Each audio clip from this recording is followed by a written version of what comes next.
Good evening, everyone. I'd like to call the regular council meeting for Wednesday, February 1st, 2024 to order. We respectfully acknowledge that the land we are standing on is the unceded traditional territory of the Comox First Nations people, traditional keepers of this land. We have some late items for approval this evening, which will need unanimous consent. I have for February 21st, 2024, the agenda be amended by 3 items. A, removing item 10D, notice on title, 1638 Robb Avenue. B, renaming Comox zoning bylaw amendment number 1850.39 in item 10K as Comox zoning bylaw amendment number 1850.41. So it's just a different number on that bylaw. And C, removing item 17A, resolution to exclude the public. If everyone's okay with those 3 minor changes, we'll be looking at passing those together. So if I can get a motion to approve those 3 items of change for the agenda this evening. Seconder, all those in favor? All those in favor? Perfect, thank you very much. So I'll get a motion to adopt the agenda for February 21st, 2024. Seconder, all those in favor? Opposed? That passes. Thank you very much. So we have 4 delegations this evening. So we'll ask each individual delegation to come up and either stand at the podium or sit at the desk there. We do just ask that you turn your mic on and have it read for those watching online. It makes it much easier to be heard there. And you'll have 10 minutes for your delegation. And I will ask Julia Tate and Arzina to come up for increasing accessibility within the town of Comox. So I'll give you a moment to get set up and welcome. Welcome, Julia.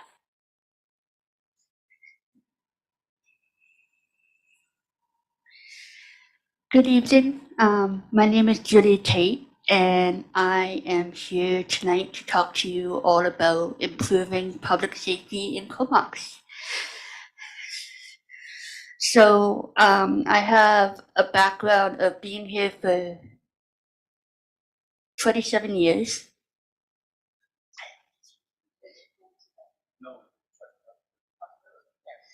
So my background is being born and raised here for 27, nearly 28 years. I've lived here all my life. Nowhere else is home but here. And I love it. I really do love it. And I have a rare syndrome titled Apert syndrome.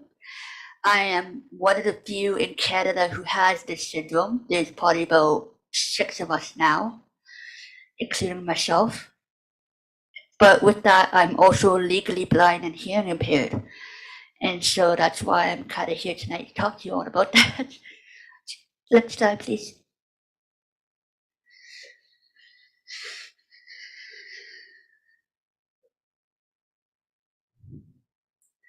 So I've been in 2 books on Mount Washington to teach instructors how to work with people with vision challenges, a kid's book and an actual instructor manual.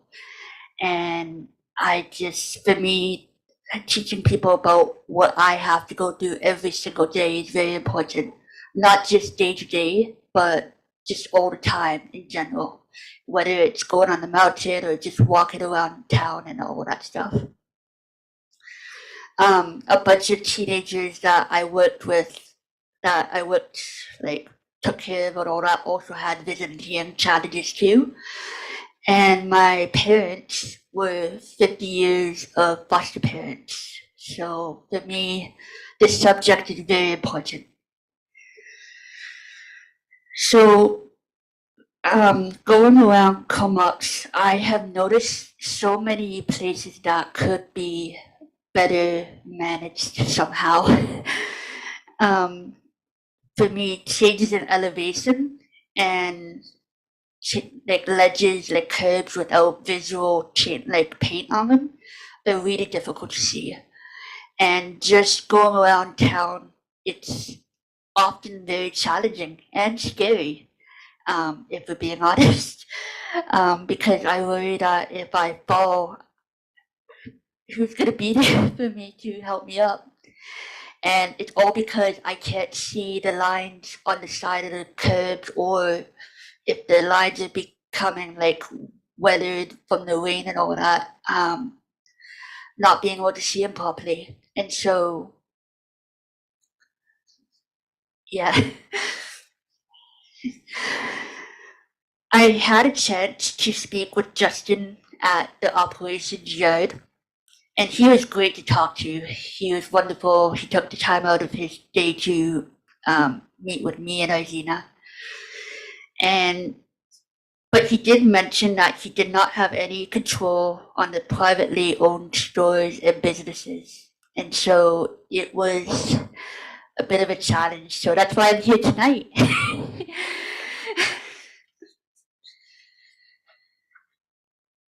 Next slide, please. So up on the screen there are examples of great visual cues. Those ones that have the yellow paint on them are very visible. When I say like visible, that's what I need. Is I just need visible lines like that, or even like the other ones that have black. I mean, those are good too, but those aren't as good as the yellow ones on the right hand side. And so, yeah. Next slide, please. These are examples. These are examples of worn out paint. And I have fallen on those stairs before, on both sets of those stairs pictured, and it was not pleasant.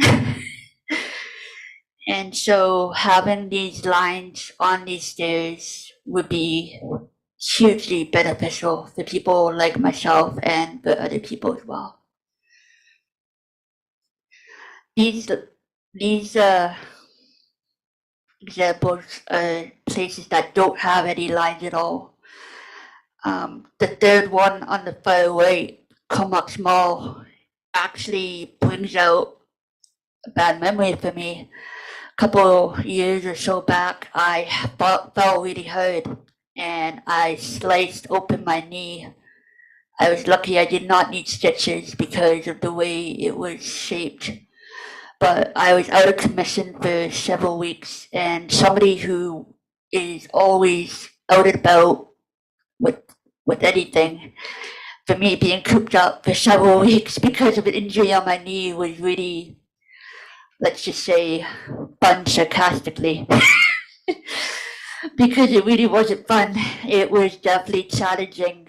It was challenging for the people around me who had to kind of tend to my whining and complaining because I couldn't go out. And I just, wanted to get better the best I could. But it was hard. And now every time I see that curve, those memories flash back. So my ask is that if you guys could please change your bylaws for the businesses and residences to ensure that those who are visually impaired can access these spaces without putting themselves in danger, and find a way to keep up to date on these areas so that I and other people, even elderly people, don't have to fall. Thank you. Thank you for sharing your experiences with us, Julia. Much appreciated. Do we have questions around the table from Council for Julia? Councillor Grant. Thanks, Julia. And I know I can see that you have lots of issues, especially in our downtown doing this. One of the problems that we have with this is that we used to use oil-based paint. Oil-based paint would stick and you could see it for about 10 years. We switched that about 10 years ago to water-based paint, which doesn't stick nearly as good. And so about every 6 months, we have to go back and repaint all those yellow lines. So that's, and then you'll notice there's a lot of signs up now where there used to be yellow paint because the paint doesn't stick. So that's our problem that we have. I think that what we should do with this, because I don't want to see this just fall into the nowhereville, I think we should probably send this off to the accessibility committee and see if they can come up with some recommendations for us that we could do that. We can't have people out there painting lines every 6 months, and yet I can see the need. So I think that might be something that you could look at doing and see what they can come up with to help you and us out. I really appreciate that. Thank you. We have Councillor Mayer and then Councillor Blacklock. I just wanted to say thank you so much for coming and sharing your experience with us. I think it takes a lot of courage to come and sit at a microphone and talk the way that you have. I also, I think that this will benefit many, many people. I'm sure there's lots of folks like you who have had unfortunate tumbles, and just really appreciate that you're making things better for everyone. So thank you. I too hope that we're able to work with staff in the accessibility committee.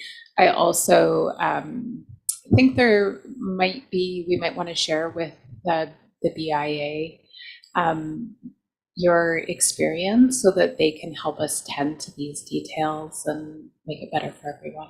Oh, thank you. Thank you so much. Councillor Blacklock. Yes, Julia, thank you for coming in to talk with us. My question is just about, I recognize a lot of those staircases, right, from downtown. And I know the people who own those buildings, and I can see in some cases they've tried to put in paint. And I know that up at the bank there, those ceramic tile steps tiles are really slippery. I can see that they tried to paint them red and then the paint wore off. So like Councilor Grant was saying, through BIA, I hope that we can convince those businesses. I did notice too, one set of stairs was a Town of Comox Museum building. So that is something I think we can definitely work towards, because that's something we can directly affect. We can directly work with them. So I just want to thank you again for coming in, and I will, as the liaison to BIA, bring this up at the next week, just to remind them. And I would encourage anyone listening or watching here today, if you're in those businesses and you notice, you recognize those staircases. If you don't, I can certainly direct you. You know, it's okay to approach the business owner and say, listen, I heard from a resident, Julia, who's expressed some concerns about the lack of markings around your staircase. Would you be willing to, because paint is not very much. So thank you again. Thank you so much. Any other questions from council for Julia? Just Councillor wondering, Grant. is this a good time to make a motion to send this to the accessibility committee? And I think Councillor Mayer made a good point. We should probably send this to the BIA too. Is this a good time to do that? Yeah, it'll come up on our next meeting, but we can also do that now. So you can make that motion now, Okay, and we'll we make that can have motion the then. discussion very quickly. Correct, yeah. We'll need unanimous consent since it's same day, but that's no problem. So if you want to word the motion. I dare anyone to declare against it. Yeah, no, I would move that we send this concern off to the accessibility committee and to the Downtown Business Association. Any questions or comments on that motion? All those in favor? Opposed? And that passes unanimously. So that will go forward to the accessibility committee and then also our local Comox BIA for their consideration on education of the businesses. Thank you very much. Thank you all very much. Thank you for joining us.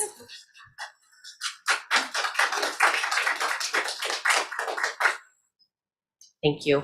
So now we have Cole Mackinson from the CVRD for our sewer conveyance project update, the construction schedule, and traffic impacts in 2024.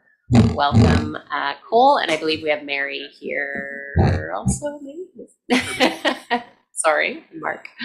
Welcome to the group and welcome, Cole. So you'll have approximately 10 minutes, although there'll be a little leniency as needed. All right, perfect. Thank you. My name is Cole Mackinson. I'm from the CVRD. I'm the capital project manager specifically for that sewer conveyance project within the town of Comox.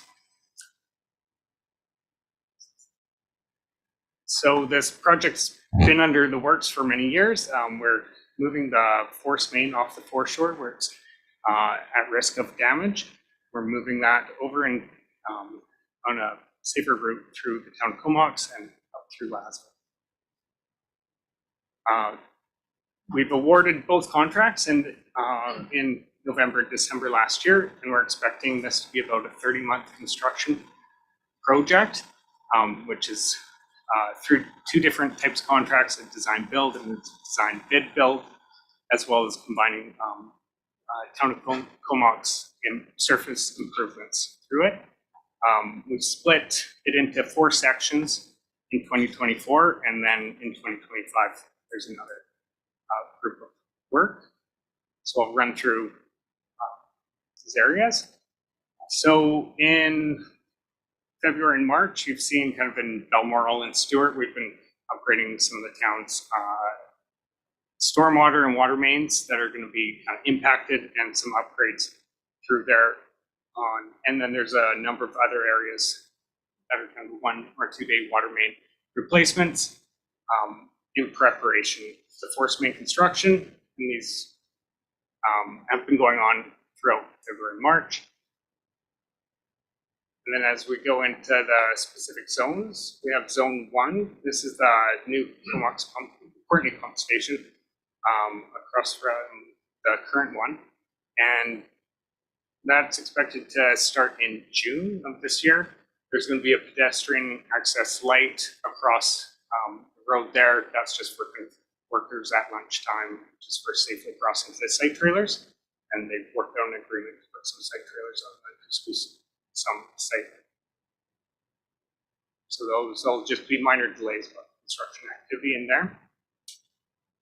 Zone 2 is expected to start end of March, early April, and that's the main force main construction. So we'll be starting at Jane Place, at the top of Jane Place, and moving east towards up Stewart, along Balmoral, and then Torrance. This is going to be going until expected August. And there'll be single lane alternating traffic and some full block closures. So there'll be pedestrian access to residents through these as we move along these areas. Zone 3, once this contractor hits kind of the end of Torrance, it moves back into the valve. There's a valve station at the top of Jane Place. And they'll complete the valve station and then start moving west along Beaufort. And that is expected to be August to December 2024. And then also a separate contractor under the design build contract will be working starting around June from the Brent Road at the treatment site. And then we're planning to cross the marsh there in the summertime when the water flows and move west to connect the first contractor on Lazo Road in Torrance. This is expected to start midsummer and go to the end of the year. And then in 2025, we're working with all the municipalities, Modi and Comox First Nations on now that we have 2 contracts signed and schedules detailed, we're working on we have that traffic management strategy from 2022. We're turning that into an overall traffic management plan for the entire Comox Valley, and that will include the unidirectional traffic and any light changes, any detours, any traffic implications that are kind of outside the contractor work zone. Contractors are responsible for traffic control within their work zone and safety, but then we'll be coordinating light timing, trying to make things as efficiently flow. So we'll be going out in June for public engagement on a draft traffic management plan. In the fall, we'll be doing outreach to all the public on that, and then expected January 2025, that's when unidirectional traffic will be happening, and that's when the force main is coming from the Comox Courtney pump station along Comox Road in Comox.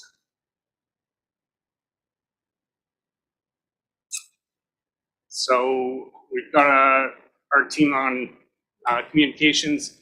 There's been a lot of, we've got the Engage website going. There's traffic controllers are handing out flyers. We're working on a lot of engagement to inform the public in multiple different ways. So there's flyer drops going ahead. Security is working on flyer drops separate from the contractor to notify people of impacts. Contractors will be notifying them of water outages and driveway impacts directly, but we're going to keep everybody informed. And then we've got our engagement webpage there and our communications. Happy to answer any questions. Thanks, Cole. Questions from council on the schedule and routes? Councillor Blacklock. Just a quick question. Our last meeting a few weeks ago, we received a delegation from Back Road residents who were very concerned, had many concerns around safety and traffic with Back Road and this project. Now, is there any sort of extra effort that the traffic management plan is going to instill to discourage people from racing up or down Back Road as a shortcut? Or what was the other word we used? Perhaps jigging and jogging through East Courtney to get, to their required destination. So just a question around how we're going to manage flows on Back Road during this process. Yeah, for sure. Back Road was we had a meeting with Town Comox, Modi, Courtney, and we have a follow up with Comox First Nations because everybody has a little piece of Back Road. During 2025, when unidirectional traffic is occurring, the roundabout at Glacier Drive is going to be constructed, and that's probably going to have a closure there. So that is going to limit traffic flow on that road. And we're also, as part of the traffic management plan, we're looking at that road detailed to see what traffic calming measures. It's kind of a 9 to 12 month unidirectional traffic, but Back roads, we're going to look. Currently, we are monitoring the speed, and we have traffic cameras out there to get a baseline to make sure we're not making the problem any worse. And then we're going to be putting measures in temporary and have kind of a progressive step on that. You're asking people to go up Ryan Road and turn right on Lerwick to get back to Como. Yeah. And, immediately people are going to start turning right on Back Road and either turning left up 6th, 10th, or even going all the way to McDonald's and turning left. So, I don't know how you would block that other than add enforcement or add barrier, like physical traffic barriers. I don't, or anyway, I appreciate that issue has been raised and we'll work together to find a solution. Speed management is going to be the game. Councillor Grant. So I know several people that live in Emerald Shores and they're concerned about traffic coming up. Now, at one point it was going to be unidirectional traffic, and then that sort of changed a little bit. Are we back to being unidirectional there?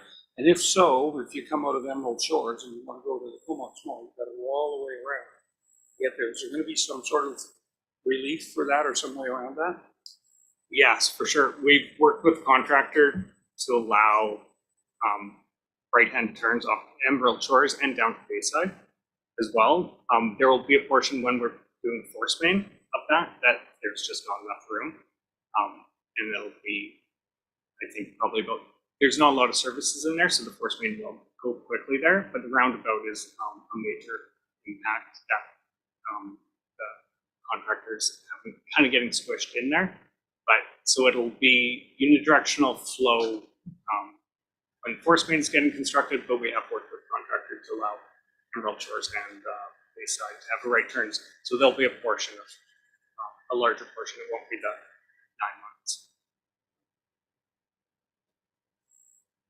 9 months. Just a question on the zone 3 when it gets closer to kind of our downtown marina, kind of central core area. Will that be mostly during like business week, or will there be shutdowns potentially on like prime weekend? It'll be, times? it's mainly Monday to Friday contractors are working, and then there's stipulations around nautical days that it's kind of prior to, I think 3 or 4 days prior, they have to be on site and all that weekend. So, and then they have to have unrestricted marina access to the 2 roads. I think it's from March to October, or it's May to October. So.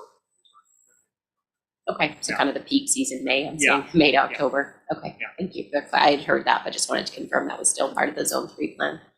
Councillor Mayor. Can you talk a little bit about a little bit of, I'm thinking, contingencies for planning for cyclists and for transit users? So there's existing ones, like planning for them, but there's also looking at encouraging those modes as a way to reducing the pressure on traffic. Can you just talk a little bit about your approach to that? And then I have another unrelated question. For sure, yeah. We've been working closely with BC Transit. Mary, our communication specialist, has been working with them on detour routes and kind of detailed planning. They are looking at, kind of, now that we have detailed schedules, they're looking at the 2025, what impacts are on there, but they've come out with that April schedule with our traffic plan on their route detours and added time frame there.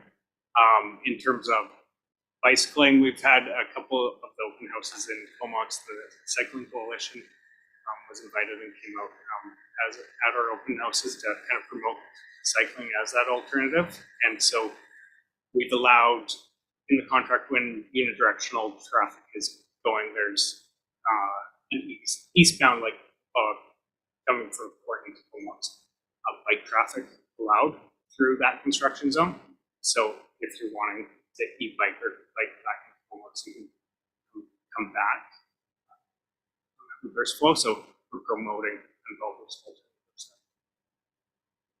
Is BC Transit talking about increasing frequency between Courtney and Comox as well? Yeah, thanks. I can see Mary Lee over your shoulder, so. Mary would definitely more that one. Yeah, I haven't heard of increased frequency. I've heard timing changes. Yes. Sorry, do you mind using the mic just so that you'll be recorded? Thank you. Mayor and Council. Yes, so yeah, as Cole said, Mary Lee with Communications for the engagement for the sewer conveyance project, and we are in partnership with BC Transit to share messaging. So April 1st, BC Transit is going to come out with new scheduling and the major changes to their routes. And I think in town of Comox, just off the top of my head, 3, 5, and 15, 3, 4, and 15 are going to be greatly impacted. Where necessary, they're going to increase frequency as required. But you will see coming out in March 6th edition of the newspaper, there's quite a large piece of real estate that they're taking out in their 4-page spread that's going to explain all the changes that are going to come for BC Transit. And they're already updating their website. We are sharing messages. So they're putting our website link on their tools for communication, vice versa, we're sharing it as well. And I encourage everyone here to look on the engagement website, engagement page called Conveyance Project. There is an interactive map. And on that interactive map, if you scroll through and you go onto each of the marked buttons numerically, a little pop-up window will come up, and on the left-hand side, you'll see detailed information about what to expect in each of those zones, including BC Transit changes. Major changes coming out effective April 1st, though. And then we're cross-linking right back to NextRide and CBRD and the other communication tools. Manager of Communications explained that they always promote their app, I think it is. And so they're explaining all the changes that are in there as well. So we're also investigating into putting up rack cards. So they'll have rack cards going on the bus for the riders that can take a rack card and see all the changes that are coming down the pipe, intended, and why those changes are there and how they keep that information about the changes. Thank you.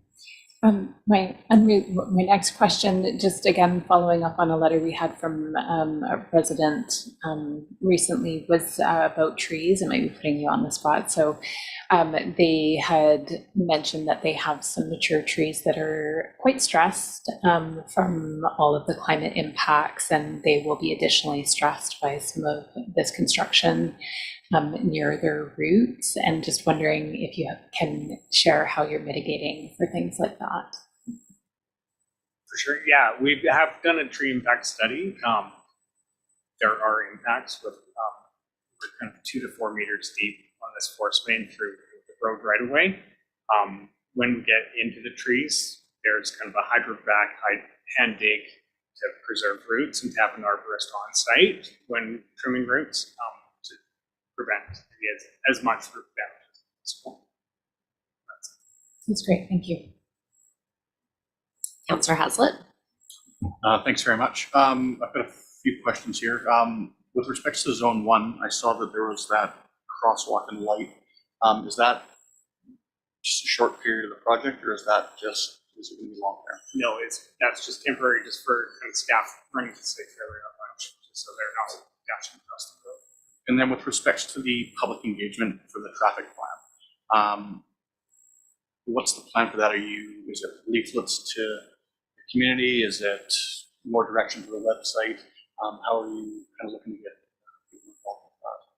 Yeah, we'll be going through our communication department and rolling on that. So June is going to be the engagement time. So we'll have to lean on our communication department on how we put it out to Facebook or through newspapers.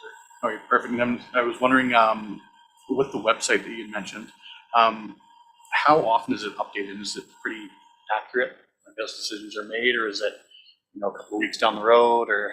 Mary's on that pretty much daily, working with contractors, just keeping any updates. We're just putting on even the water outages for acceptable person. And then the last thing, are there any areas that are going to be nighttime work, or is that? I know it was written into a bit of the contract, but I wasn't sure what areas of it that were mainly being looked at. Yeah, Comox Hill has an optional nighttime work, and if the downtown section, if there's efficiencies shown that we can kind of reduce impacts to businesses and residents, it was on approval of town staff. Look at that, but it wasn't written into the contract for the downtown section. But it's just if there's less impacts, and they can show that, then we would consider. Perfect. Thank you very much. Any other questions for Council for Cole and Mary? Perfect, thank you very much. And I had a chance to go through the Engage tool, and it had a lot of very clear information. So kudos for that piece. Now that it's here, it is very interactive and easy to use. So we'll be directing people to that quite often. Thank you. Thank you very much, and thanks, Mark, also for joining. We have Michael Huska and Hal Martin for the zoning amendment at 468 Pritchard Ave, if you want to come up and get set up. Welcome, Hal. Hi. You have 10 minutes, or as needed.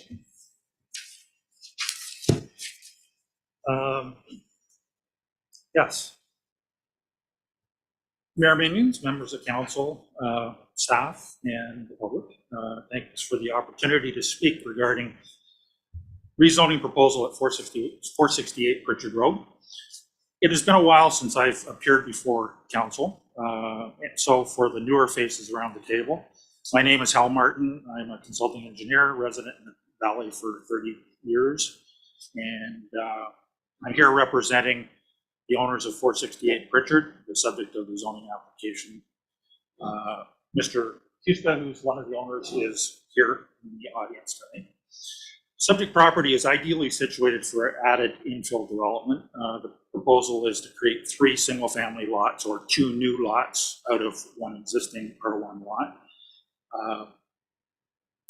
Unfortunately, the location of the existing house on the lot does not suit a rezoned layout, and the house will have to be moved off-site for reuse elsewhere. We did try to see what we could do with it, but unable to.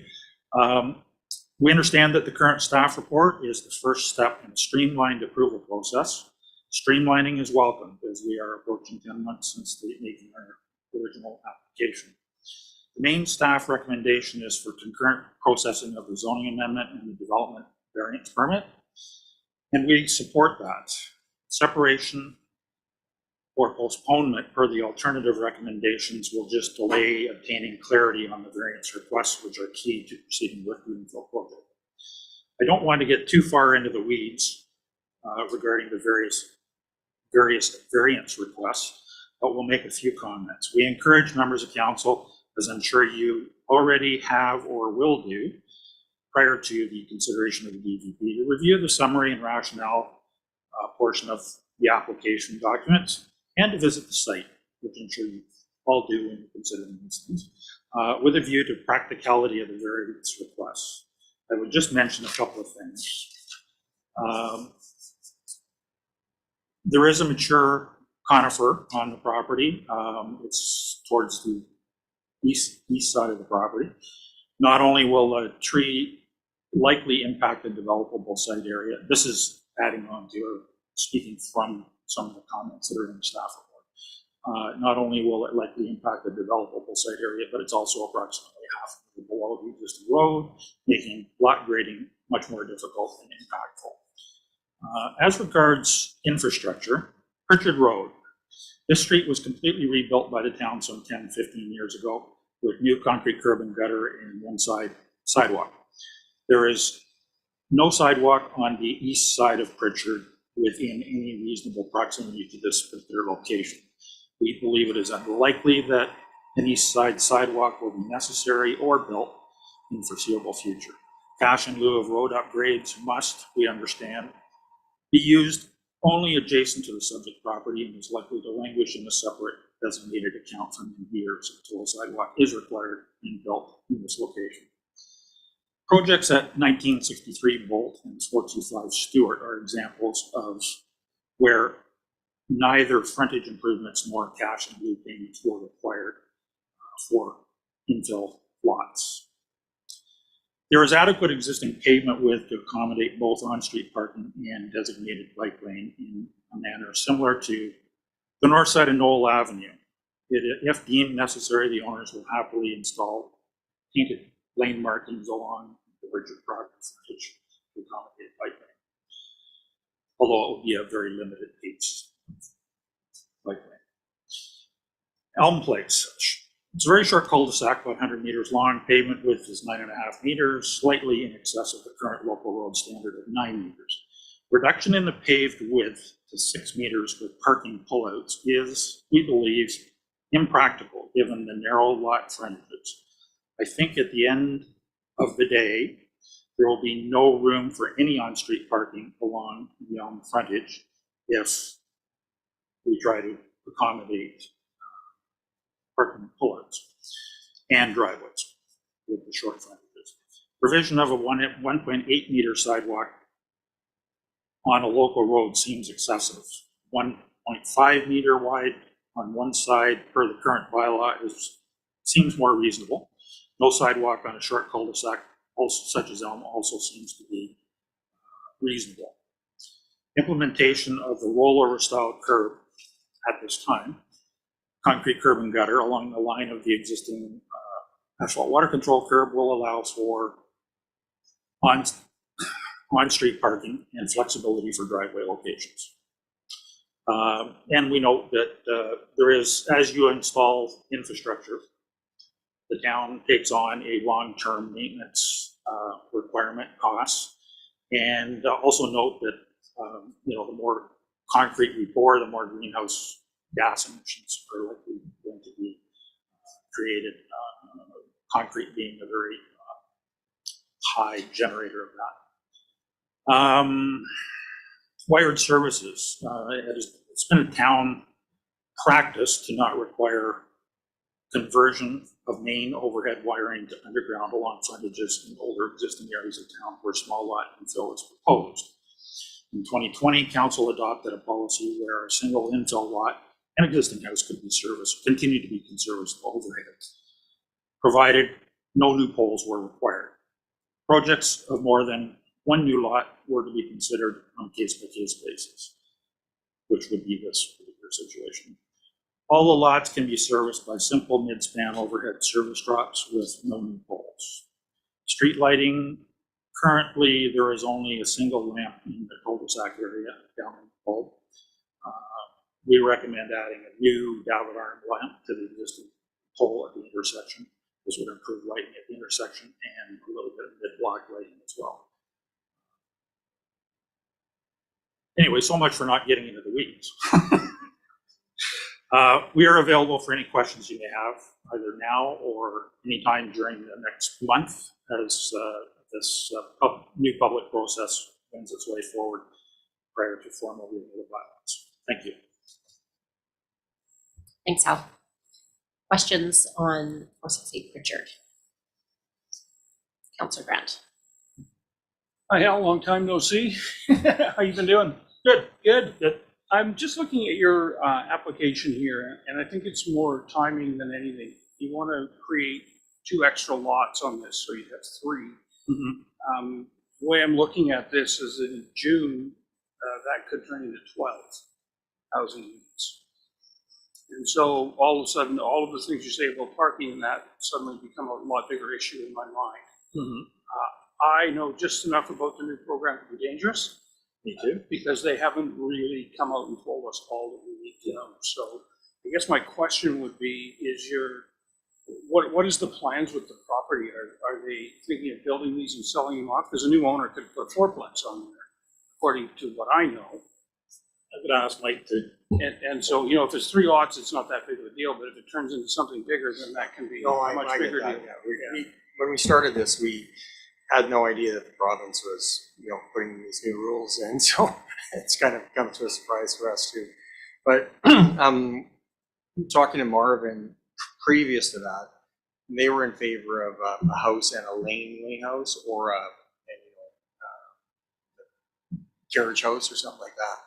And we're totally fine with that. We've never thought to build. I don't think there's enough room for that there. And but like you said, if it's on the books, it's on the books.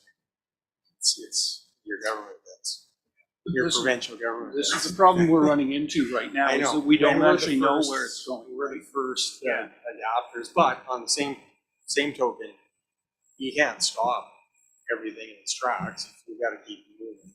Seems like it would be not a large project. I get your concerns. Yeah. There'd be a lot of traffic going forward, but I don't even think that they would.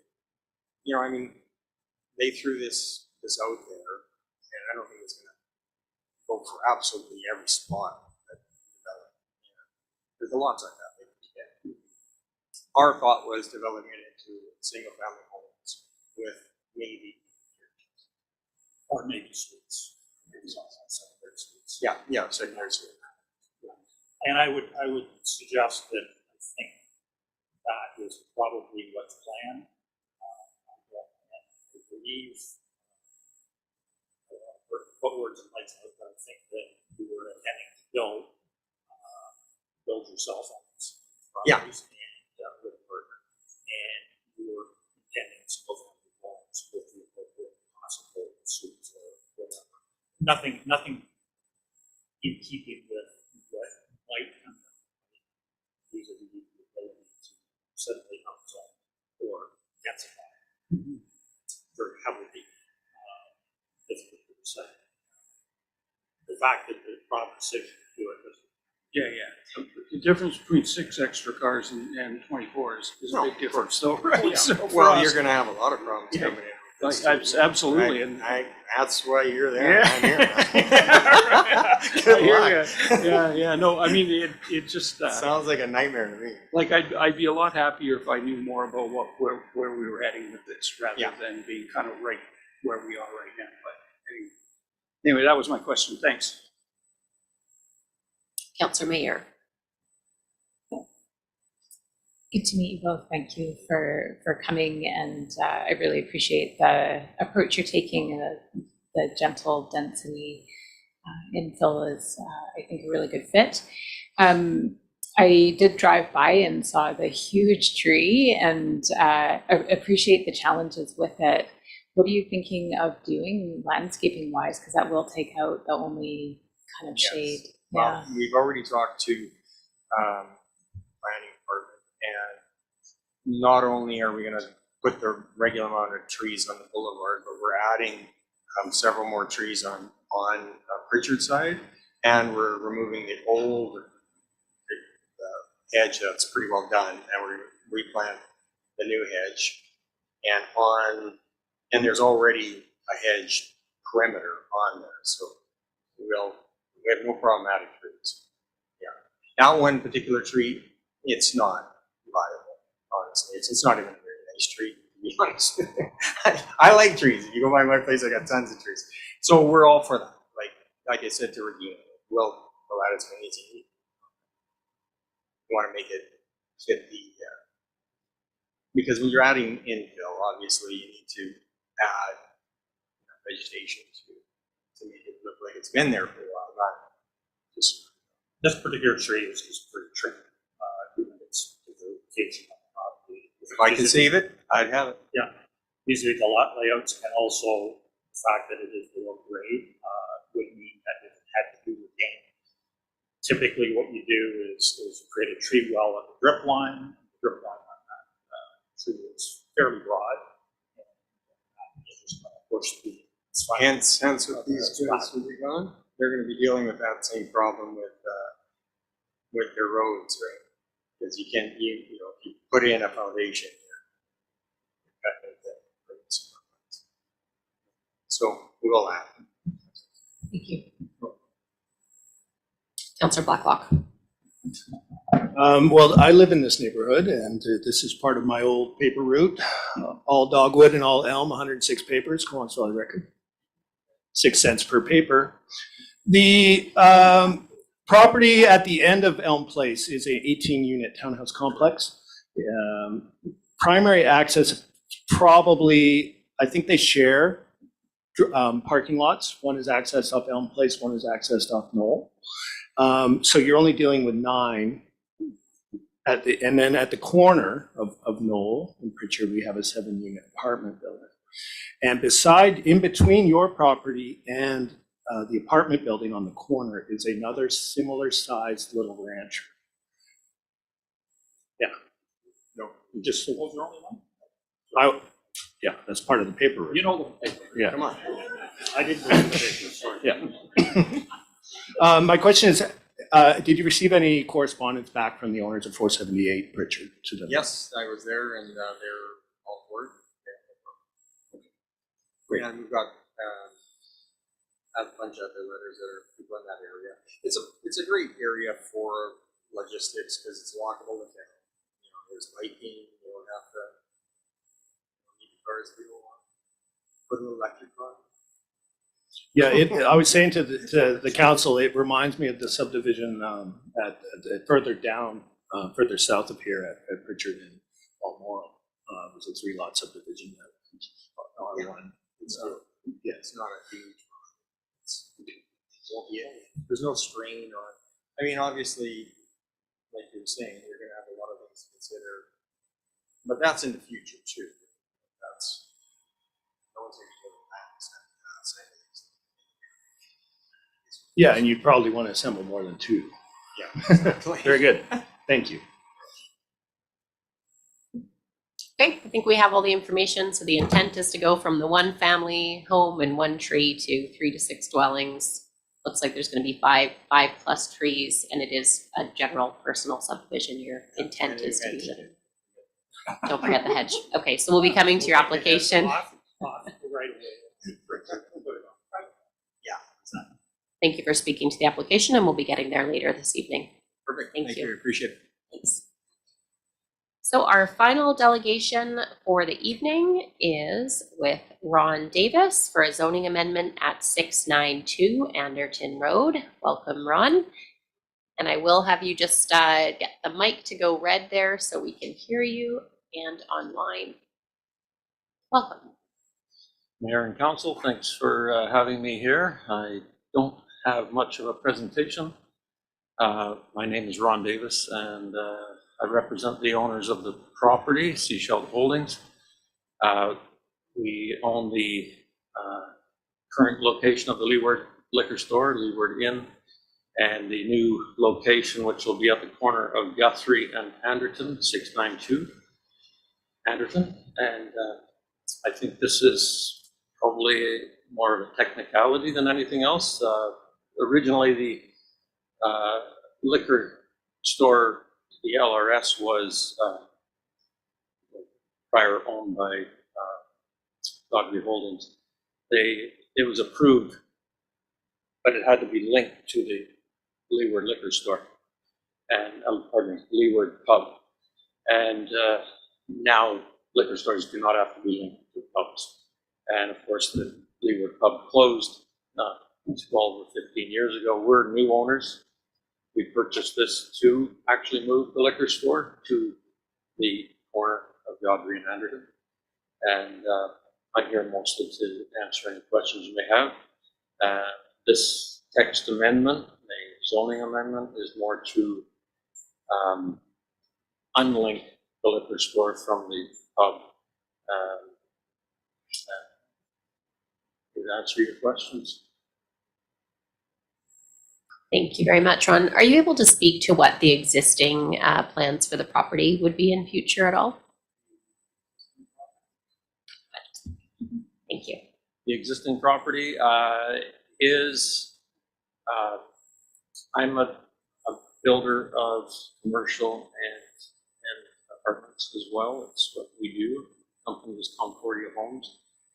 And we're based in Maple Ridge, but we will have a base in Comox as well. And as far as that property goes, it is a prime spot. 649 Anderton is a good size for a multifamily with commercial down.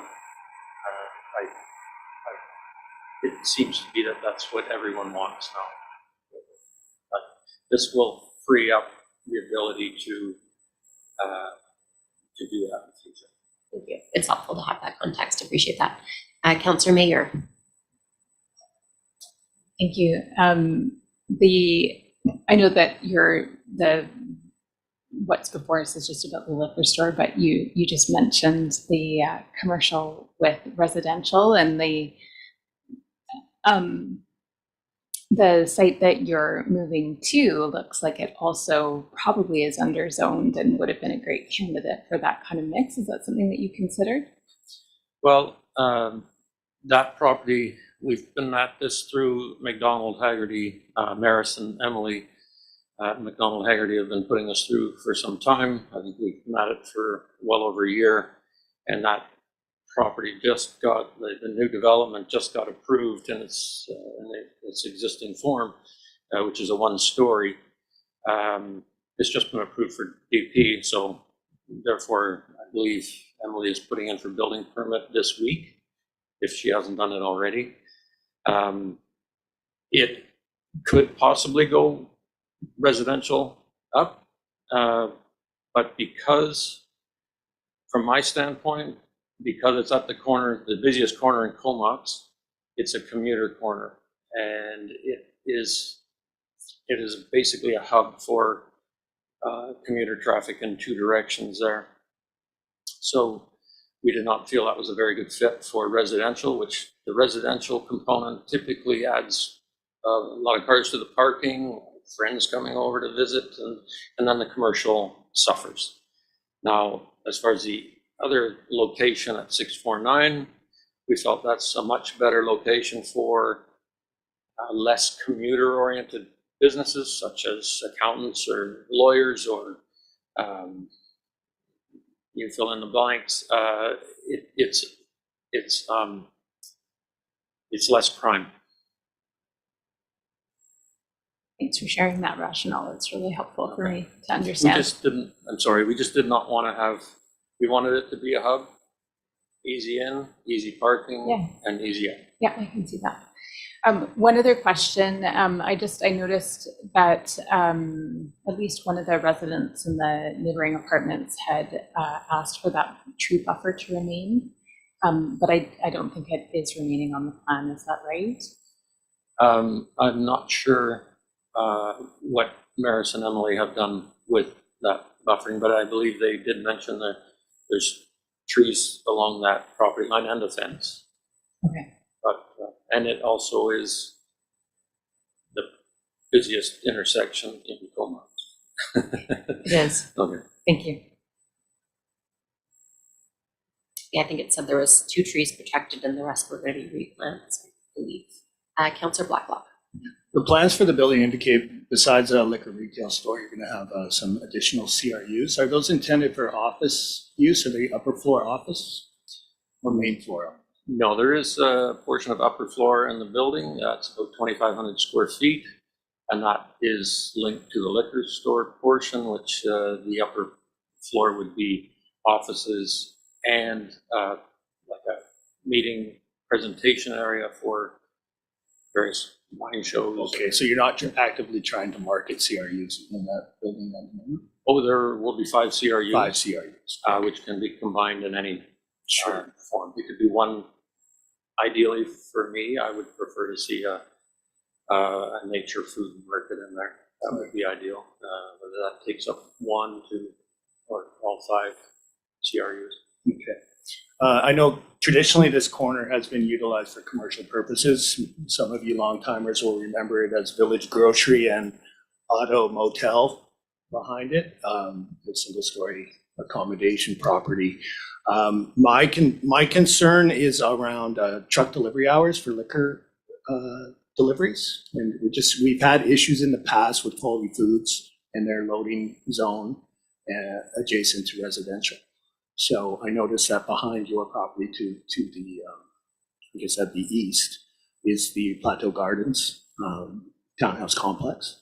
And so is there any way that we could ask you to schedule liquor deliveries for business hours? The ladies, mostly ladies that run the store, are very accommodating. Corey and her girls are all local, and they're the same staff that was there prior to us buying the property 1.5 years ago. And it's their store. They would, whether they can reschedule BC Liquor or not, I'm not sure, but they'll do anything they can to accommodate whomever. But the liquor store portion is pushed right to the intersection, and the other 5 CRUs are more towards the residential.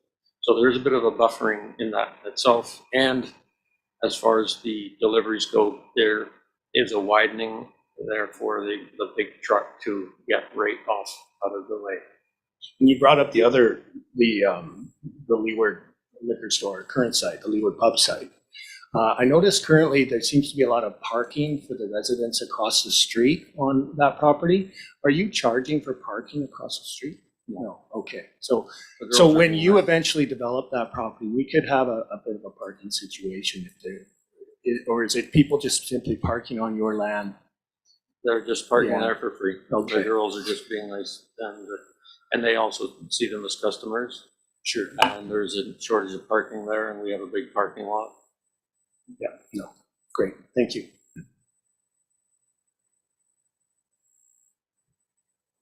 Other questions for Ron? Okay, and we'll be coming to your application later this evening. Thank you. Thank you.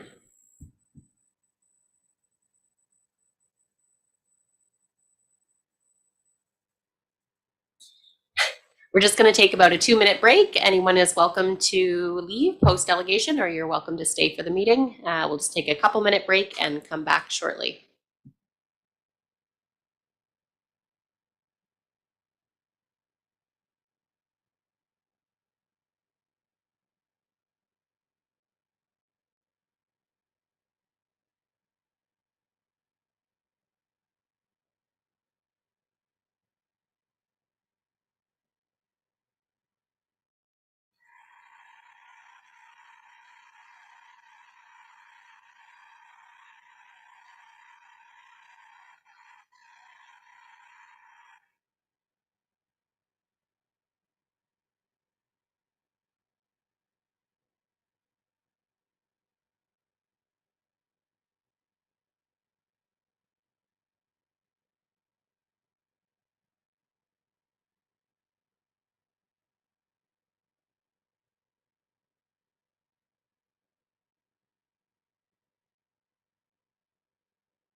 Thanks, everyone. We're going to get back to the regular council meeting this evening.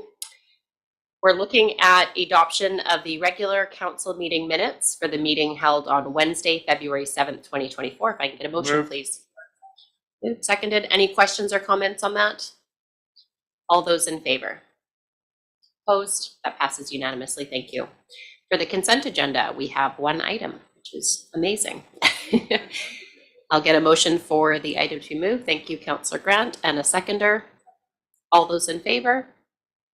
And any items to be removed from the consent agenda? I will remove the item. Councillor Grant removing item A. If I can get a seconder, please.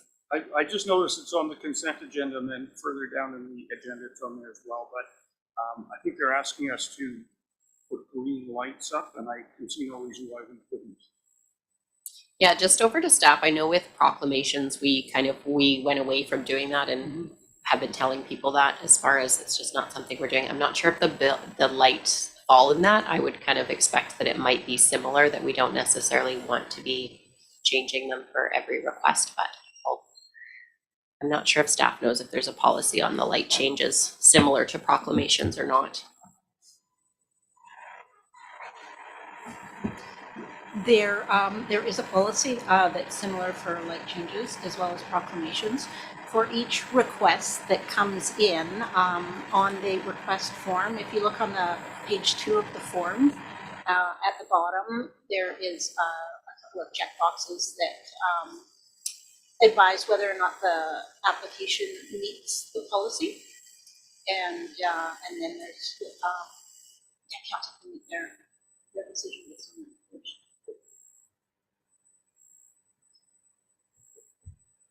You can see where it says. Thank you for that. So it looks like it does not, based on location. And so naturally with the policy that would not be approved. So unless someone wants to make a motion outside of that policy, it is outside of Comox Valley and would not meet our requirement to change lights. Okay, I'm good with that if everyone is good with that. Thank you for pointing that out. It obviously is quite clear that there's a checkbox for that, so thank you. And moving on to unfinished business, we have on page 20, December 6th, 2023 delegation, CVRD and BCA Evolve e-bike program. And just a question, do we have any answers back on the questions we sent over to the CVRD about 3 weeks ago? Over to CA Evolve, if there's any update. If you click on the link, it will take you to page 20, which has the answers to the questions of council. That's very helpful, thank you. The page I stated. Okay, so questions for council on the information that David sent back on those 4 questions that were sent over for CAO. Thanks. I can just answer the question. So council wanted to know if there could be an income threshold consideration, and the answer back is no, not within the program. Council also wanted to know if there could be a 50-50 split between the program and the homeowner. We're talking about e-bike, not sorry. I withdraw all of those comments. It's fine.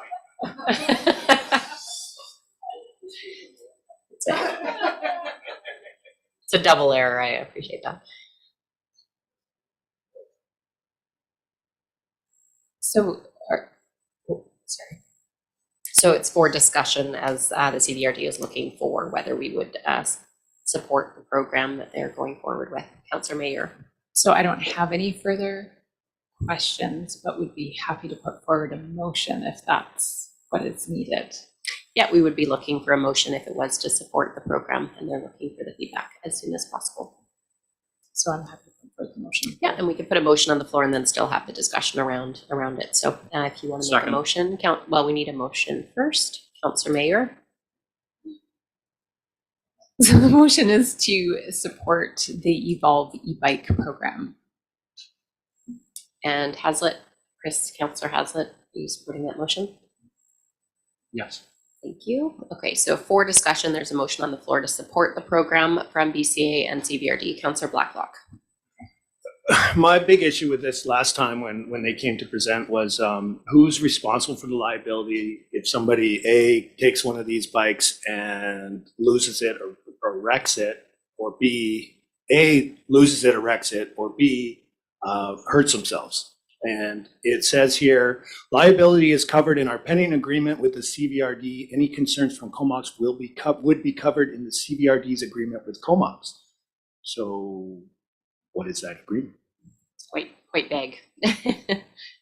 We don't have the agreement here, but I think this would just be a general indemnity clause that the town of Comox wouldn't be responsible for any damages and the CVRD would take it.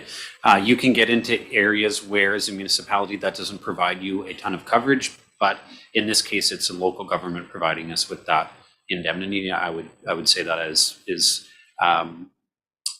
probably as good as you can get. And then just so everyone's aware here, this is a different program than the one that runs in like Kelowna with the scooters. Like the Lime scooters, you can leave anywhere. These ones must be returned to the docking station. So you can't just grab one, take it home and leave it on your sidewalk. It has to come back. So I think this will be popular with tourists or those to come to town without a bike.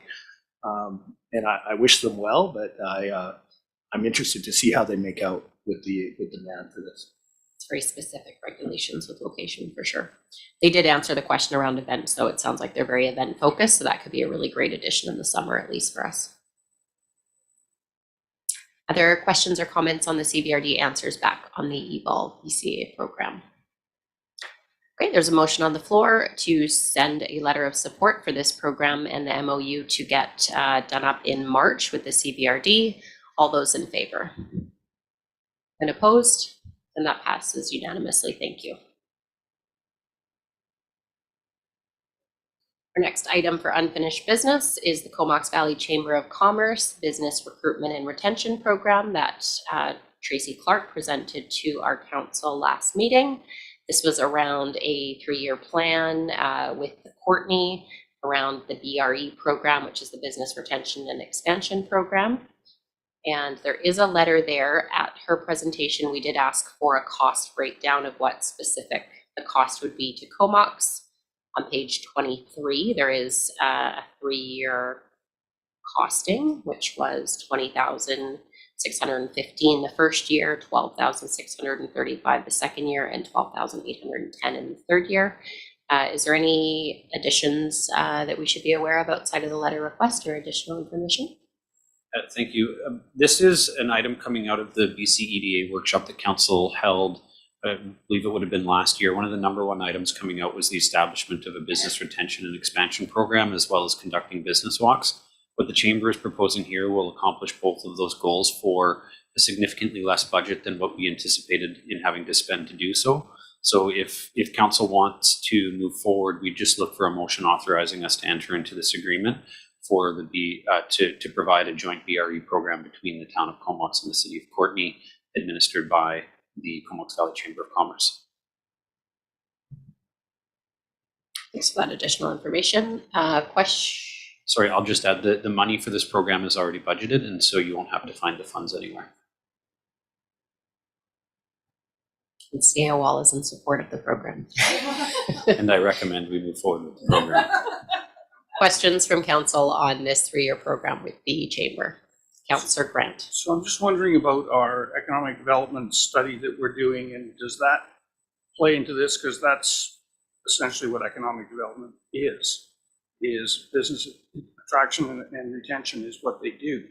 So I'm wondering if we're just rushing to judgment here a little bit, or if maybe there's something a little bit better coming down the pipe. And if this is the right one that we pick, how long do we have to sign in for? Can we sign in for 1 year and see how it goes, or do we have to sign up for 3 or 4 years? I'm not sure what we've got. I'm not sure how that works. Yeah, thank you. As far as length of time goes, right now they're looking for a 3-year commitment, but we can always structure it in a way that you can give 1 year notice to be able to get out of the service. I don't think that would be unreasonable if that's where council wanted to go. As far as the downtown action plan and economic development study, it's possible that it does touch on BRE and there may be recommendations, but I think fundamentally the recommendation would be to establish a BRE program. I don't think what we'll have coming out of that study is a recommendation for a certain group to be providing it. And as of now, we don't have any other groups that are offering for it to be provided. What could end up happening is council wanting to bring a full economic development service in-house. And if you were to do that, then this probably becomes superfluous, but that is going to be, I suspect, a longer decision-making process that will take more time. So you could enter into this agreement and pull out in the future if that's where you want it to go.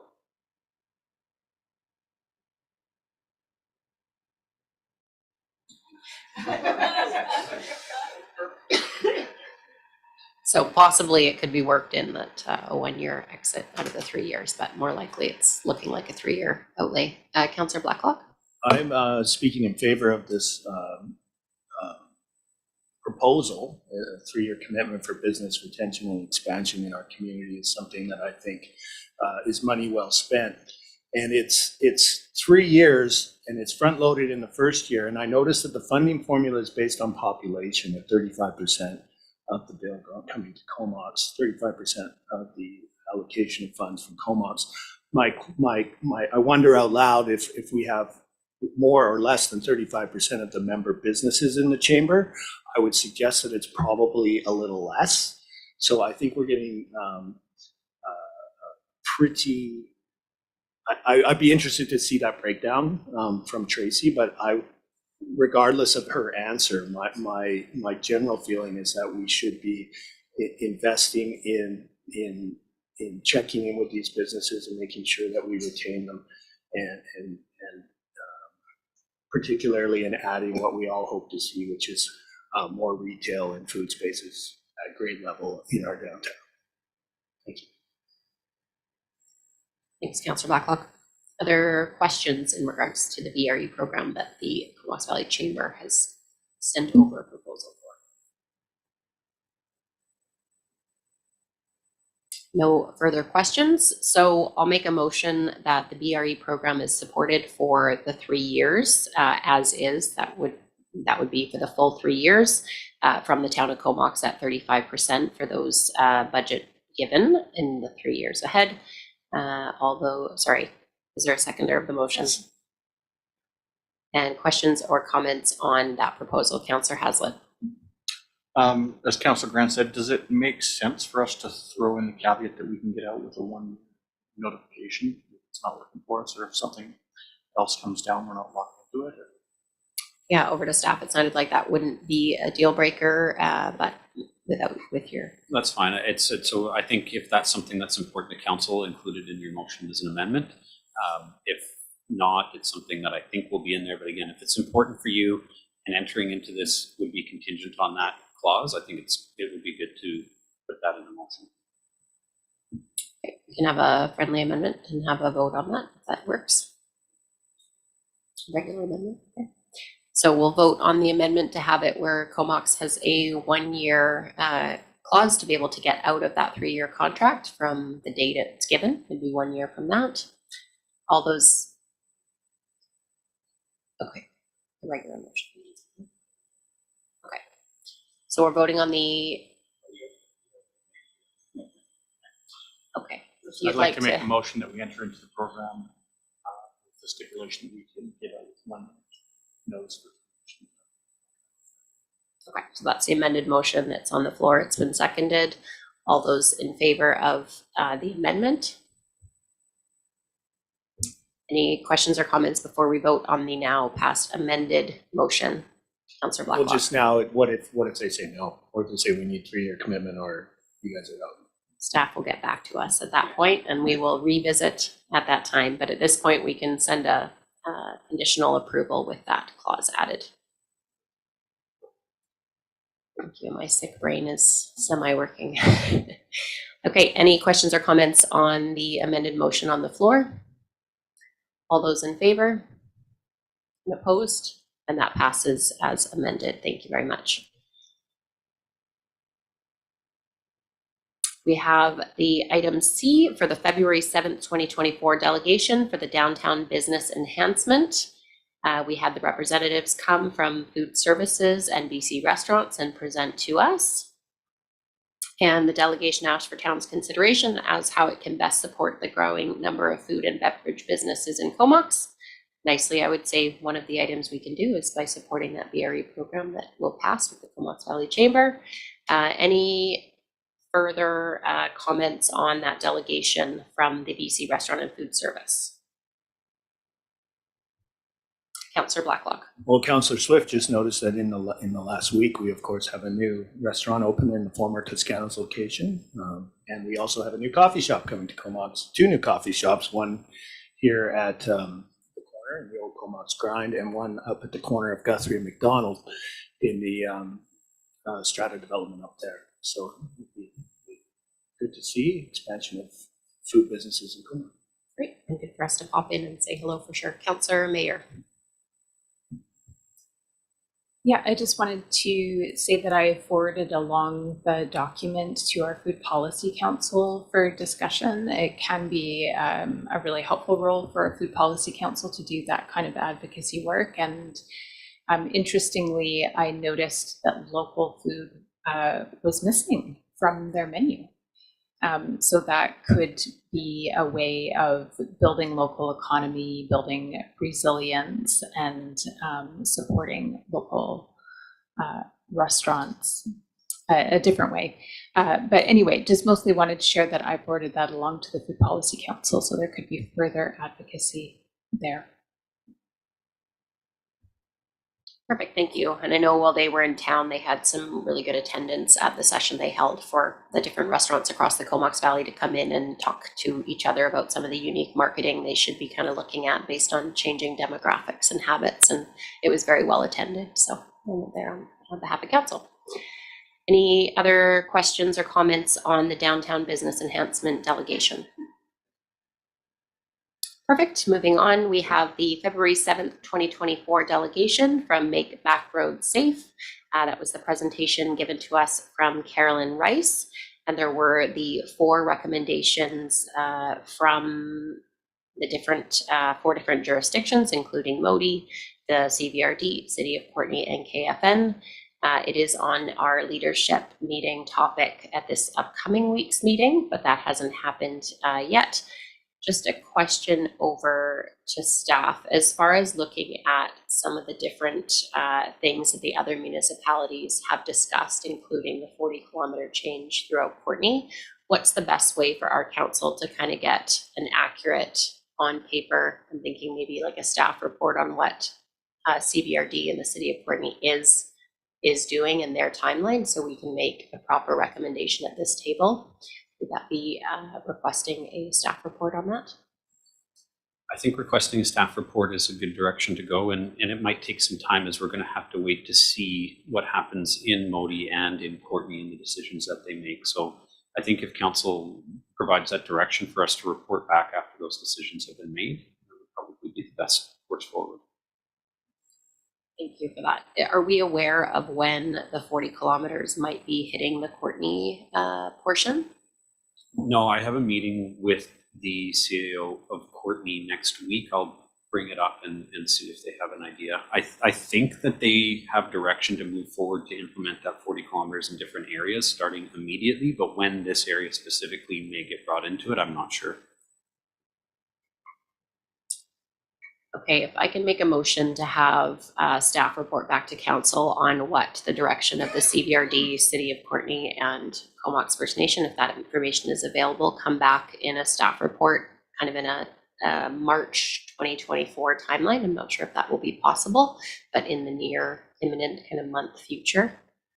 Is there any feedback on that timeline?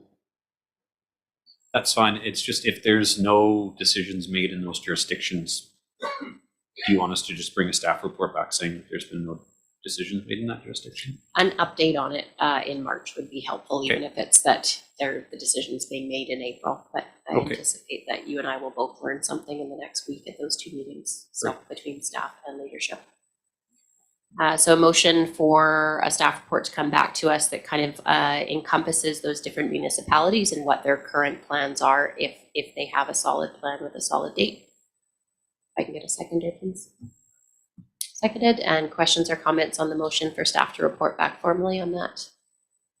All those in favor? Opposed? And that passes unanimously. Thank you for bringing that back to us. So there's no special reports. Bylaw adoptions on page 24. We have the fees and charges amendment bylaw number 26.02, that the fees and charges amendment bylaw be adopted. If I can get a mover. Seconded. Questions or comments on that bylaw? All those in favor? Opposed? That passes unanimously. Thank you.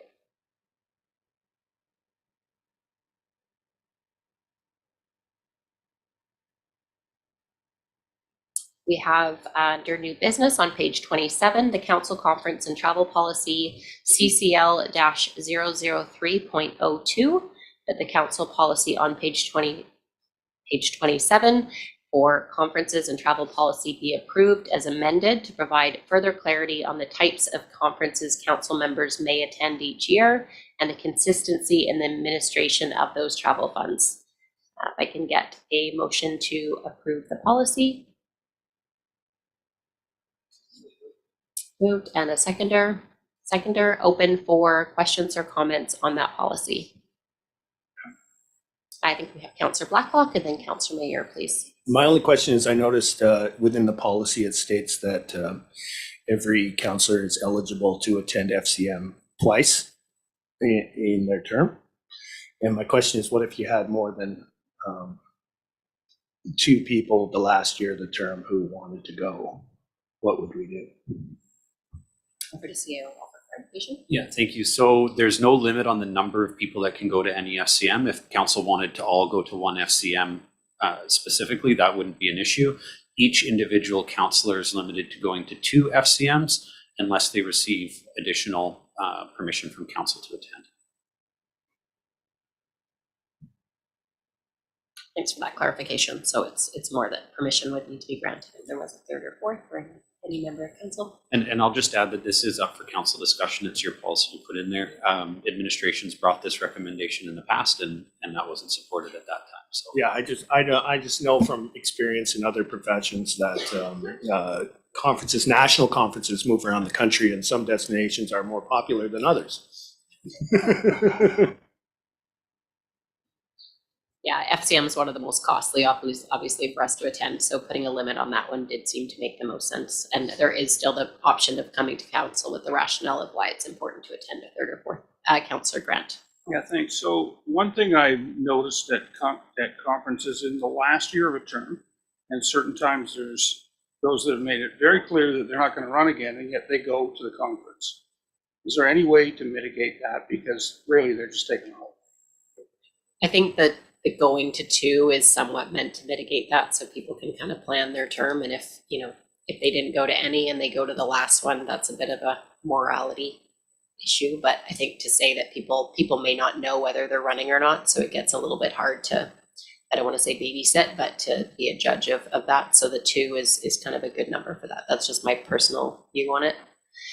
You'd hope people wouldn't go when they know they're not running again.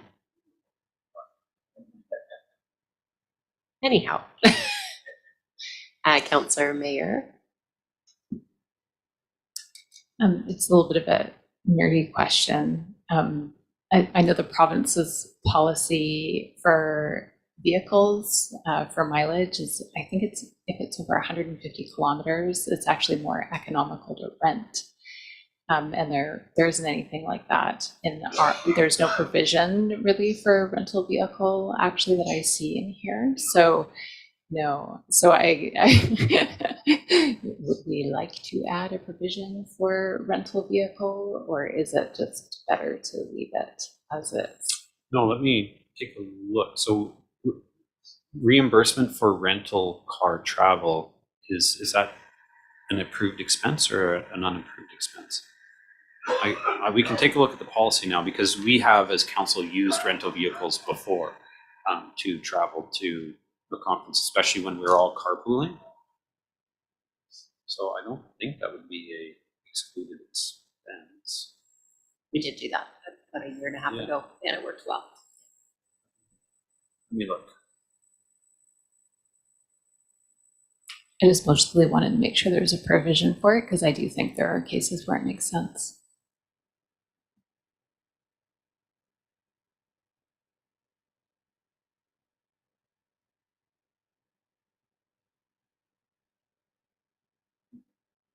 While administration is looking that up, I think that one of the biggest changes was the FCM kind of cap, because in past you've been able to go to 0 to 4 in a term. So if there's any further discussion on that, or we may have flushed that out, that it's up to council's discretion.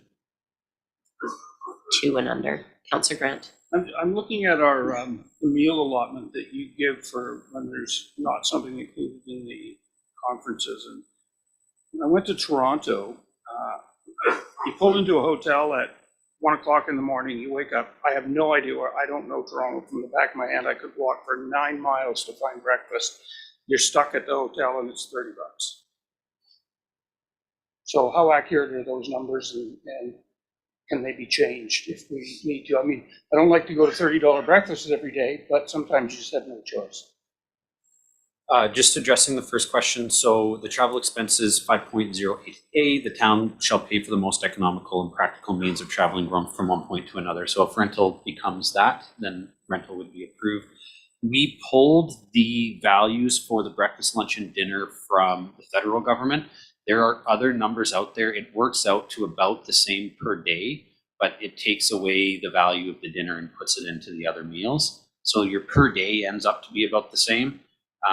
But it's structured a little bit more evenly between the 3 meals. As far as if you want to change it, absolutely you can make the change. The reason we went with the federal government and we reference it in the policy from the federal government is that we don't need to bring the policy back every year to make changes, because as the federal government updates the amount, the policy will automatically update. Okay, that makes a bit of sense. I mean, I know I was up at Crown Isle the other day, and if you came to a conference there and you're sitting in the restaurant, you can't buy lunch for $23 up there. It's $30, right? So one item I want to draw council's attention to as well is that there is up to $300 per year that council can use to attend different meetings, potentially meals, conferences that are happening within the town of Comox. Those need to be approved by the mayor. They don't need to come to council for full approval, but the idea of this is to allow council to access community events that may otherwise cost money, that it would be advantageous for you to be at as a councillor, or that you should have access to go to as a councillor. I think you raised a really good one. The chamber breakfast is a $55 breakfast, and you may want to attend that on behalf of the town or as a town representative. So this will give you some flexibility to be able to go to those type of events without having to come and seek a full approval and report from council. Okay, so we have those clarifications on the meals and the rental cars. Any further questions on the policy? Okay, so this is travel policy CCL-003.02. All those in favor? Opposed? That passes unanimously. Thank you. Moving on to page 37, we have development variance permit application DBP 23-1, variances to facilitate subdivision of the industrial property at 1200 Military Row. We have 3 items here. We're going to go one by one. The first one is that development variance permit DVP 23-1 for 1200 Military Row be issued subject to the development variance permit conditions listed in Schedule 1 of the February 21st, 2024 planning report. Moved and seconded. Questions or comments on that schedule? All those in favor? Opposed? That passes. Part 2, the council motion 2022.230, which approved development variance permit DBP 21-7 for 1200 Military Row, be rescinded. Any questions or comments about the rescission? All those in favor? Opposed? That passes unanimously. Thank you. The council motion 2022.268, which approved development variance permit DVP 22-5 for 1200 Military Row, be rescinded. Questions or comments on that rescission number 3? All those in favor? Opposed? And and that passes unanimously. Thank you, and takes care of 1200 Military Row. We now have financial officer appointment and signing authority. So welcome to our new finance officer, Edward Henley, and he will be appointed as the financial officer for the town of Comox. Welcome to Edward. If I can get a motion for that appointment. Moved and seconded. Any questions or comments? All those in favor? Opposed? That passes unanimously. Thank you. Number 2, that Edward Henley be designated as having signing authority for the town of Comox. I can get a mover. Moved and seconded. Any questions or comments? All those in favor? Opposed? And that passes unanimously. And welcome again to Edward.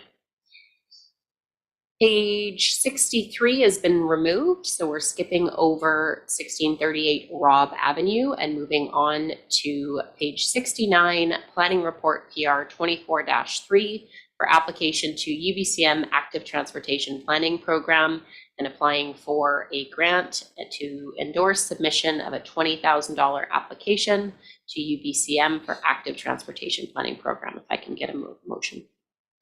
Moved and seconded. Any questions or comments on that submission?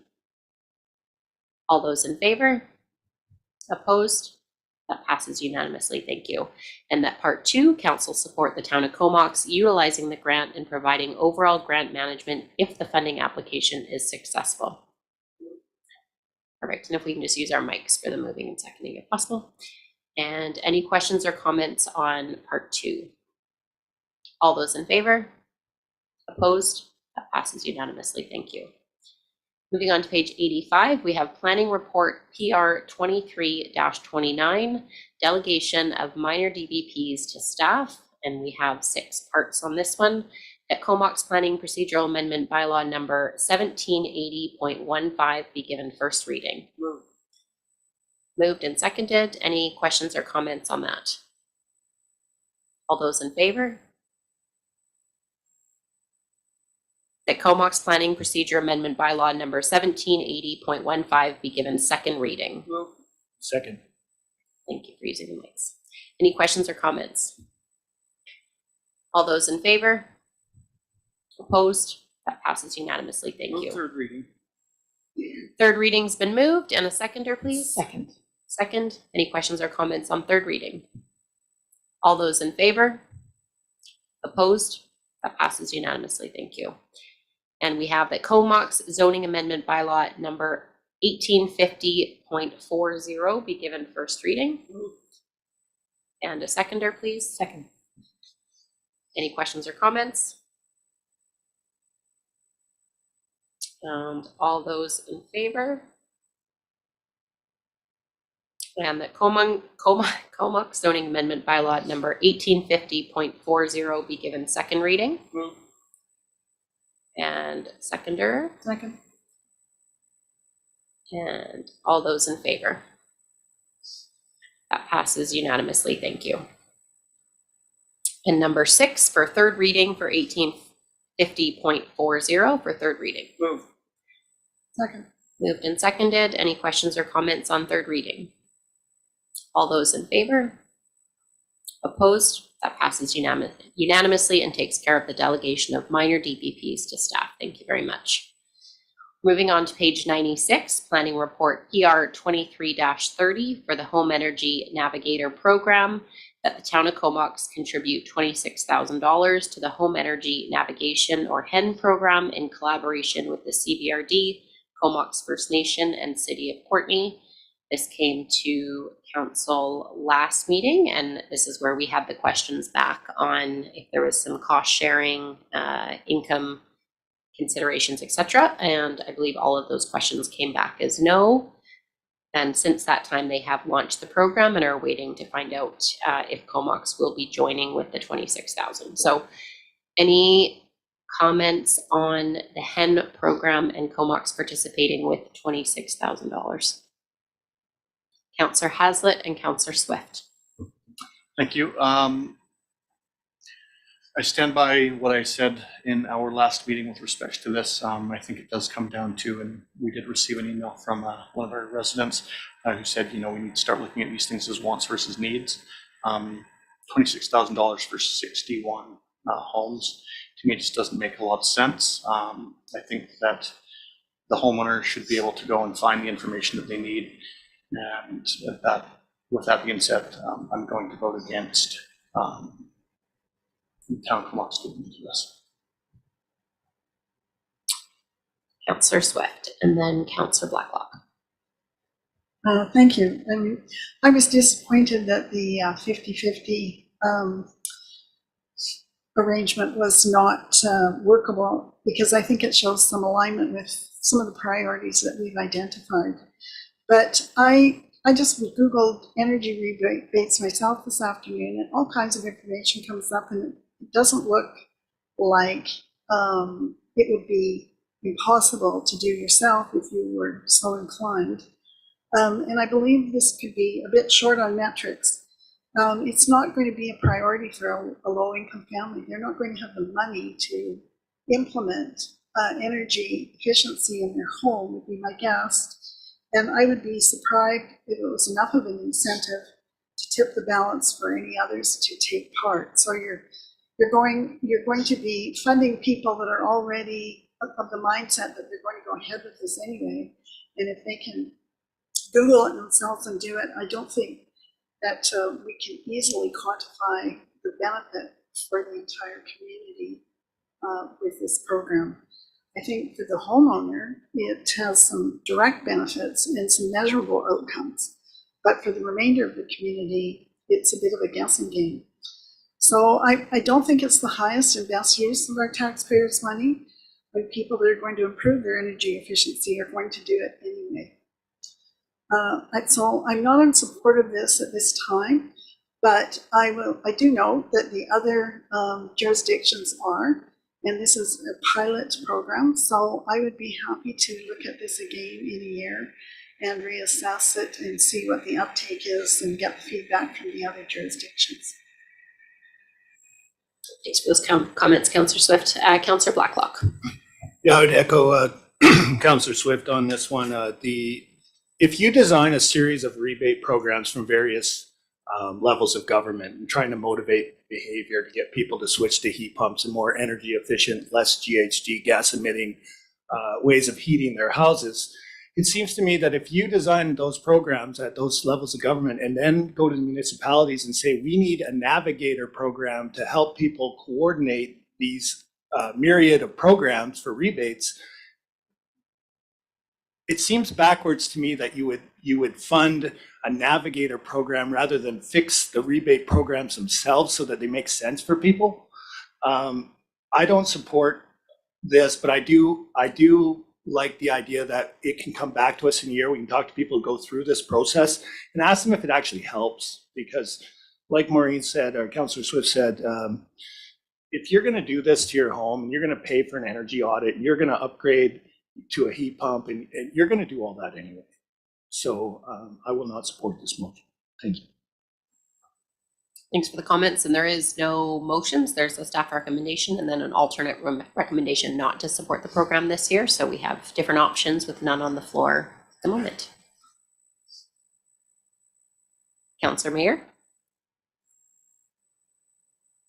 I'm still fully in support of the program. I really appreciate what everybody is saying, and appreciate that this can come back in a year. I won't make the motion because we don't have the votes.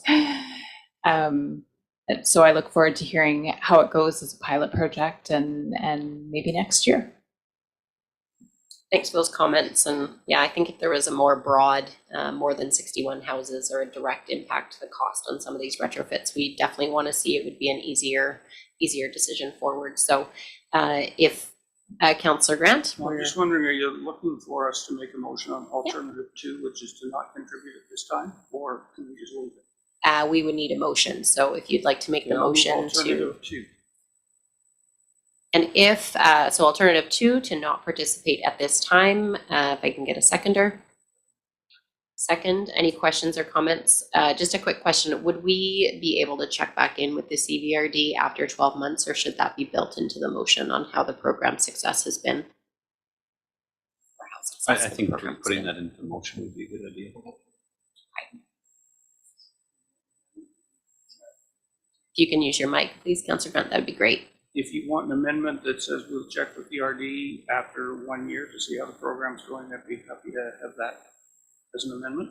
That would be great, thank you, and I'll second that.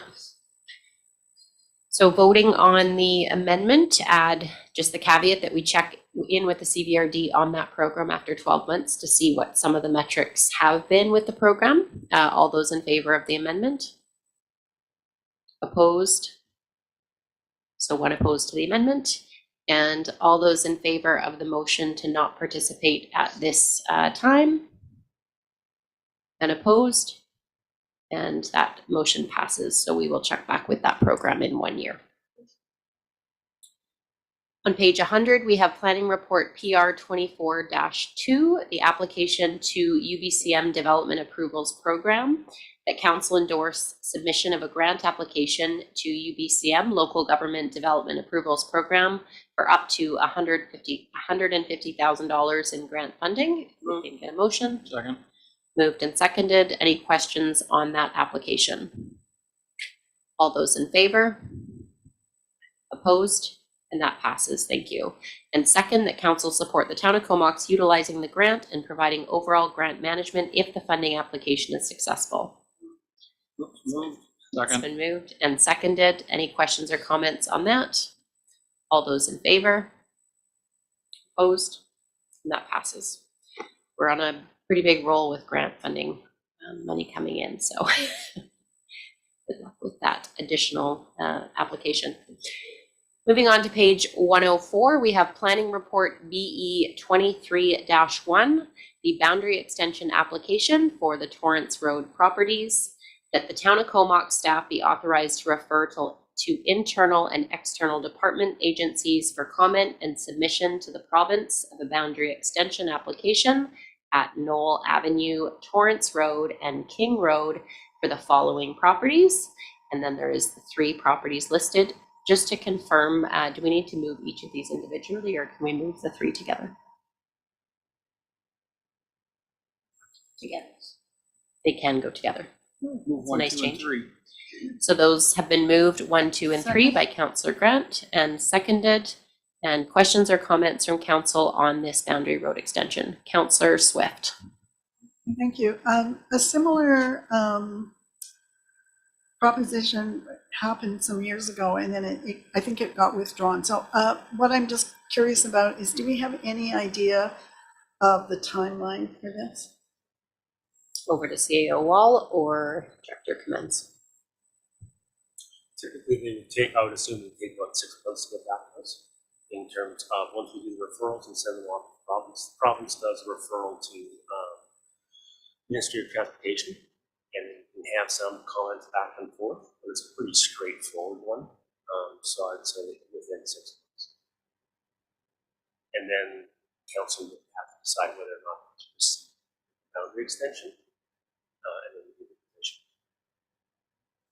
And also remembering that at the last UBCM, we spoke, not the last one, the previous one, we spoke to Mr. Callon, and he said he would do whatever he could to help us with these types of things. So we've got a little bit of help on that side too. There are questions or comments? We vote on that.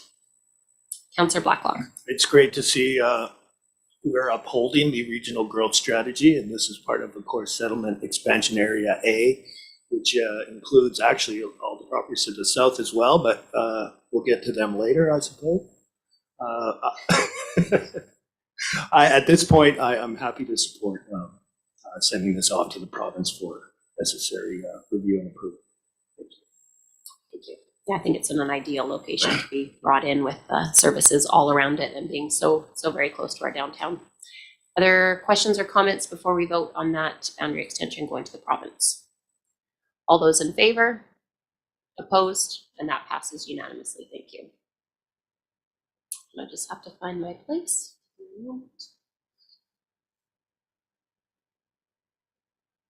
Okay, on page 143, we have rezoning application RZ 23-1, development variance permit application DVP 23-5, 468 Pritchard Road, corner of Elm Place.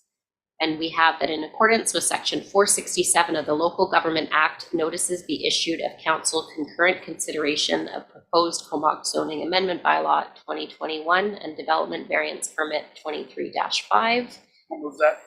That's been moved by Councillor Grant, seconded by Councillor Swift. Questions or comments on the property at 468 Pritchard Road for rezone? Councillor Haslett. And just confirm that this recommendation doesn't include us putting a sidewalk in that short chunk in front of the property, correct? It has that removed. Other questions on this application? Councillor Mayer. I'm a little bit confused about the variance's impact on Pritchard. That area is quite narrow on a bike already. And so I just really want to make sure that there's enough room there for bikes, especially if that area is going to be getting busier as we add more density.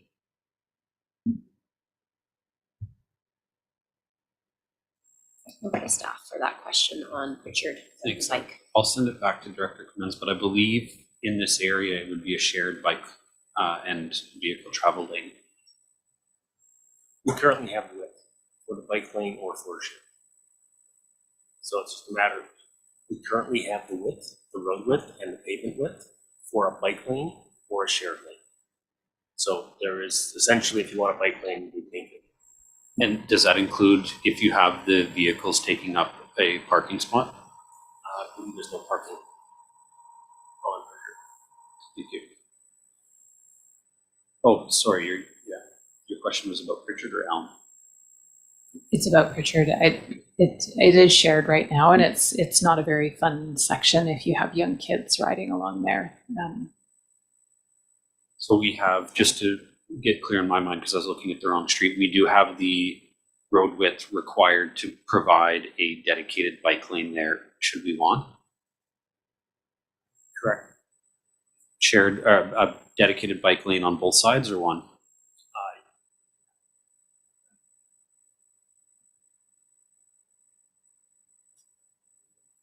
So, I mean, I think the question is, will the variance wouldn't impact that ability?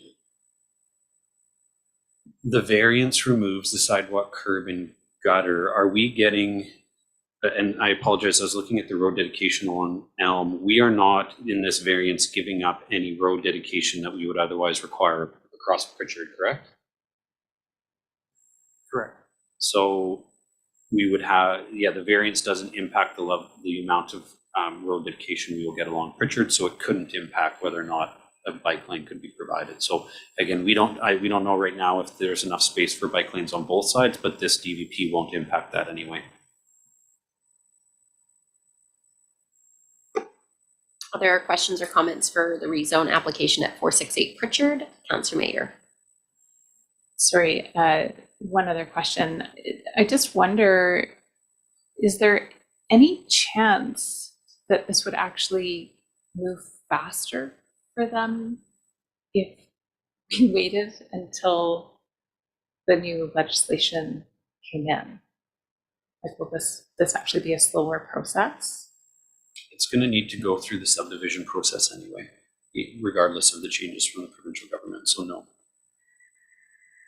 Thank you. Other questions or comments? We have a motion on the floor, so all of those in favor of the rezone application at 468 Pritchard Road, corner of Elm Place, and opposed, and that passes unanimously. Thank you. On page 170, we have rezone application RZ 23-5, zoning amendment to permit a liquor store at 692 Anderton Road. And I apologize, I have a new number for that bylaw. Keeping in my toes today. So number one, that zoning, Comox zoning amendment bylaw number 1850.41 be given first reading. Move. It's moved, and a seconder, please. Second. Seconded. Questions or comments on the zoning amendment to permit a liquor store at 692 Anderton? All those in favor? And opposed? That passes unanimously. Move second reading. Moved, second reading of 1850.41. Second. Moved, seconded. Any questions or comments? All those in favor? Opposed? That passes unanimously. Thank you. And that third, that a public hearing in respect of Comox zoning amendment number 1850.41 be scheduled for 6 p.m. on March 20th, 24th at the Stair House, and the town publish requisite notices as required by the Local Government Act. I'll move that. Second. Moved and seconded. Any questions or comments on the public hearing? All those in favor? Opposed? That passes unanimously. Thank you. So there are no notices of motion. Under correspondence, page 213, we have the letter from Robert Johnson, Comox Bay Sailing Association, on the moorage rate request 24/2025. We receive that and grant. Okay. And grant the request. So we have a motion to receive and grant that it not go above, that's $8,000 for RCM SAR. And a seconder of that motion? Second. Seconded. And for discussion, just over to Councillor Swift, and then I would just like to ask staff a question. Councillor Thank Swift. you. While I'm overall in support of this, I'm just a little concerned about their need to have some resolution with Compass Adventures, and I would like to know that that issue has been resolved.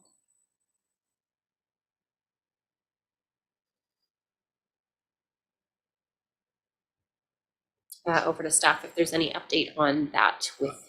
Unfortunately, I'm sorry, I don't have the answer to that right now, and I don't believe anybody here would. I don't think this is a time-sensitive issue. If it's something that's important, we could always move this to the next agenda, and I can bring back more fulsome information. I would just like some assurance that we're not jeopardizing the thriving business of the marina. And that's my sole concern. I would hope we're not, but I also can't, I just don't have the information to give any level of reassurance right now. We defer this to a further meeting. Yeah, I was just going to say I had a similar question, just an update on how that would affect the other kind of main tenant there. So if we need a motion for deferral, do we need to defeat the motion on the floor first? It would be helpful to defeat the motion on the floor and then just refer this to us the next meeting. Perfect, to our March 1st, 2024 meeting. So all those in favor of the motion on the floor, that was to receive and to grant the request. Opposed? Okay, that's opposed. And if we can get a motion to receive the letter and defer the decision until the next March 1st, 2024 council meeting. I'll move that. Moved and seconded. All those in favor of deferral and receiving the current letter. Thank you very much. So that's passed. Moving on to the next communication. We have on page 236 from Steve Cowan from the Royal Canadian Naval Association. They're looking for approval to do a flyby at the Comox Marina on Sunday, May 5th. And if we can get a motion for receipt and approval, if that's the way we wish to do. Moved by Councillor Grant, seconded. Any questions or comments on that flyby, which I believe is an annual event that we see. Councillor Blacklock. I would just remind everyone that Battle of Britain is important to remember. And never in the field of human conflict was so much owed by so many to so few. Thank you. That was a quote from Mr. Churchill. Not, I didn't make it up. Thank you for that addition. All those in favor? Opposed? That passes unanimously. Thank you. Moving on to page 237. I believe it's a different lighting request. This one meets the policy. So if I can get a motion of receiving the letter and granting that request, which is coming up in June, so we have some time. I'll move that. It's moved, seconded. All those in favor? Opposed? That passes unanimously. Thank you.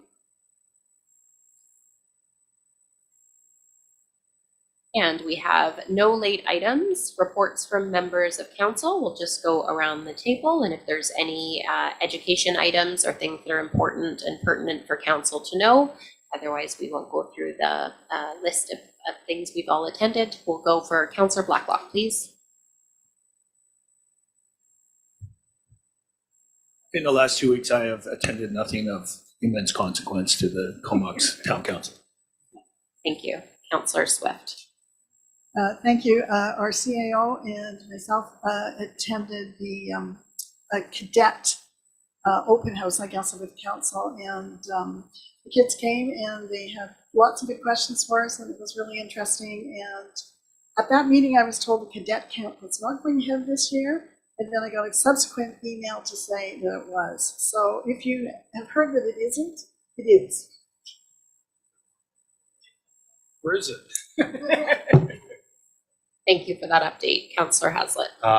Myself and CAO Wall met with STAIR after our last council meeting with respects to their request. And after much discussion, I believe we're coming back with amended request for us. But that hasn't been finalized yet.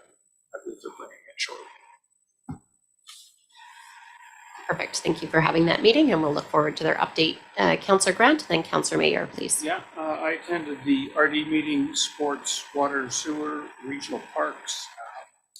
Mostly there's just budget stuff, so not much to report there.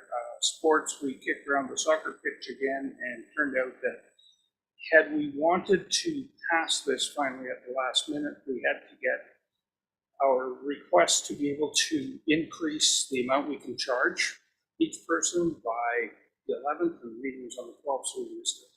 So that soccer pitch will not get done until possibly next June. So that's what happened there. And the rest was mostly all just budget. Thanks. Punted till next year. Councillor Mayor. I attended the Regional Parks and Trails Committee meeting, and I managed to sit in on a couple of sessions virtually for the housing, the UBCM and provincial housing workshop.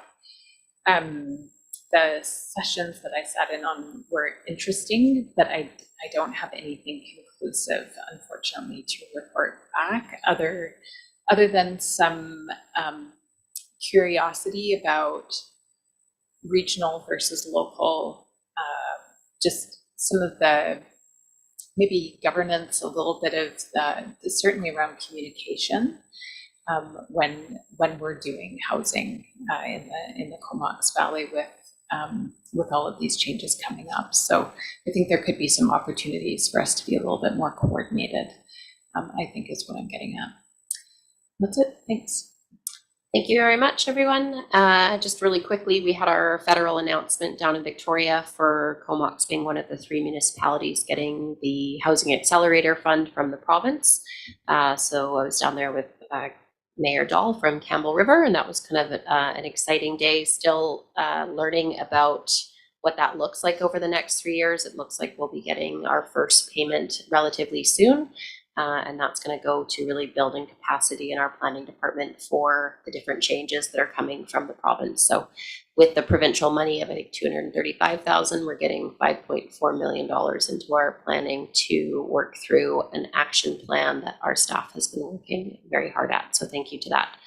I met with Chief Schreiner from the fire department yesterday just to get a rundown of what's going well there. They had a fire this morning and had a call out there. So just an ongoing reminder of the amazing work that staffed and volunteer on call department is doing. So thank you so much to Chief Schreiner for that. And their new aerial truck is expected sometime in March. That's been kind of on the books for the last couple of years. So I'm sure we'll get to see that in person in the very near future at one of our meetings. And lastly, we have coldest night of the year coming up on Saturday at 4:30, our Comox Walk, which a good portion of us sound like we're going to come out to, is starting at 4:30 at the front of the fire hall. There'll be coffee, hot chocolate, etc. And our team is trying to raise $5,000. And thank you to Chief Schreiner for partnering on that with the fire department again this year. It means we don't have to cross any bridges. We can stay in Comox and walk around our community. That's about 4:30 to 5:30 this Saturday, and would love to see you all there as a bit of a team building event also. So you have barbecue tidbits at it? I'm going to bring you uncooked Timbits. Do you not have barbecue tidbits? You've never lived. There will be snacks and treats. And you have to donate to get your toques, please. Okay, so we will close off the meeting. There is no resolution to go in camera. There are no media questions. Do we have any questions from the public? Joanne, if you don't mind sitting and using the mic, or you can stand and use the mic. Welcome. Thank you. My name is Joanne McKechnie, resident of Comox and mayor and council. Of course, you know, we and our Save Our Forest team have been very concerned about 1,000 Pritchard that now is starting to be cut down, which is such a shame when there is a lot of infill. I know it's a said and done, unfortunately, but my question is, there are deep lots in the town that I'm wondering, are we looking at and providing incentives for the infill, the building, the development to happen in town instead of spreading out? We're adding on to Area A, the other side of Torrance. It will just continue on to Latzo, these forested areas spreading out, and as much as many of us don't like apartment buildings, at least a modest build inside of town. And I'm bringing up an example of 1533 Cedar Avenue. It's, I'm not sure, someone told me it was owned by Brian McLean. That doesn't make a big difference, but it's 3.28 acres. And there's a house on it. Is there consideration of maybe co-op housing, and that's the community house? Or let's look inside town for future development. And I am asking, you know, there's the park acquisition fund that I don't know too much about, but it's almost like we're running backwards, like the development's happening, and the cost of land is skyrocketing to acquire some of the outlying wooded areas. So it's a mixed question of, we need incentives to build in town and acquire more green space faster than some of these developers are getting at the outlying urban canopy trees. Thank you for those comments. I don't know if there's a straight, easy answer on that one, but talking to what's happening on the Pritchard area, that was kind of, I don't want to say slated, that's the wrong word, but kind of in the OCP for future development and sold as that years ago. So it's kind of one of these historical items. They are going to be potentially keeping upwards of 35% of the trees, which is above our policy, and looking at now what they can do with the multifamily or multi-unit. So I know there's a lot of, I don't want to say misinformation, but we'll wait and see what that looks like. But it is based on the past official community plan of 2011, and that's very much what's happening. And positive is we may see hundreds of units and doors go in that space. A big challenge on the urban canopy there.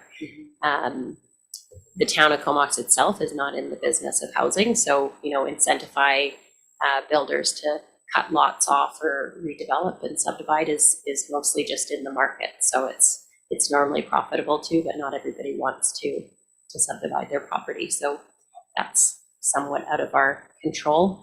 But I would say as we get into the OCP shortly this year, that's going to be a huge community engagement piece, and we want the community to be engaging in what that looks like. We're still grappling with what this really looks like with the very fast information and funds that continue to come from the province, and we figure out how does that look in our town of 15,000 people. So it is our wish to be protecting as much of the tree canopy as possible, and it's not just to say some things that are out of our hands, but they very much are out of council's hands, especially when it comes to following the OCP and privately owned land. So getting to know who owns the land and having these conversations to kind of educate on what is best for the community on the whole is what we can hope to continue. And the dialogue has been relatively positive and respectful. So I think the more of that, we hopefully move the mark a little bit. Other comments around that quickly? And we won't stay on this too long because we're at the end of our meeting, but please do comment. I just wanted to share that the province through BC Housing has a secondary suite incentive program opening up. And so that is a different way without requiring any loss of trees or any kind of expansion necessarily of building, where people can access up to $40,000 towards building a new affordable rental suite in their home. So that would be an example of an incentive program. And I do think, as Mayor Minions has said, with all of the coming changes from the province and then with our OCP, and I think we have a urban forest and parks, like we have a lot of planning happening this year. So I think there's going to be a lot of opportunity for us to look at things like what you're talking about. And I really appreciate you coming and sharing your thoughts. Thank you. And one of the positives coming is likely the larger lots, you'll be able to have a carriage house and a suite, and just the natural incentive of economy of having multiple units on the single family lots that suit it is coming. So that's a positive change from the province. Everything is that way, but there's going to be real incentive for infill and densifying kind of the closer to downtown single family homes, hopefully. Councillor Grant? Yeah, I think your opportunity is to go to the OCP meetings and bring your concerns to them. That is, I think that most people in our community are overlooking that, and there's big changes coming, and I think people are really aware of that. I think that once that plan's in place, it's virtually taken out of our hands, and it's a 20-year plan. So you'll get, every 5 years you can kind of update it, but if you don't come to those meetings, you got no opportunity to come back and complain at us, because You'll see me there. Thank you. Any other questions from the public? I will get a motion to adjourn at 7:12, please. Moved, seconded, all those in favor? And thank you very much to all staff, to those in attendance, and have a good, safe evening.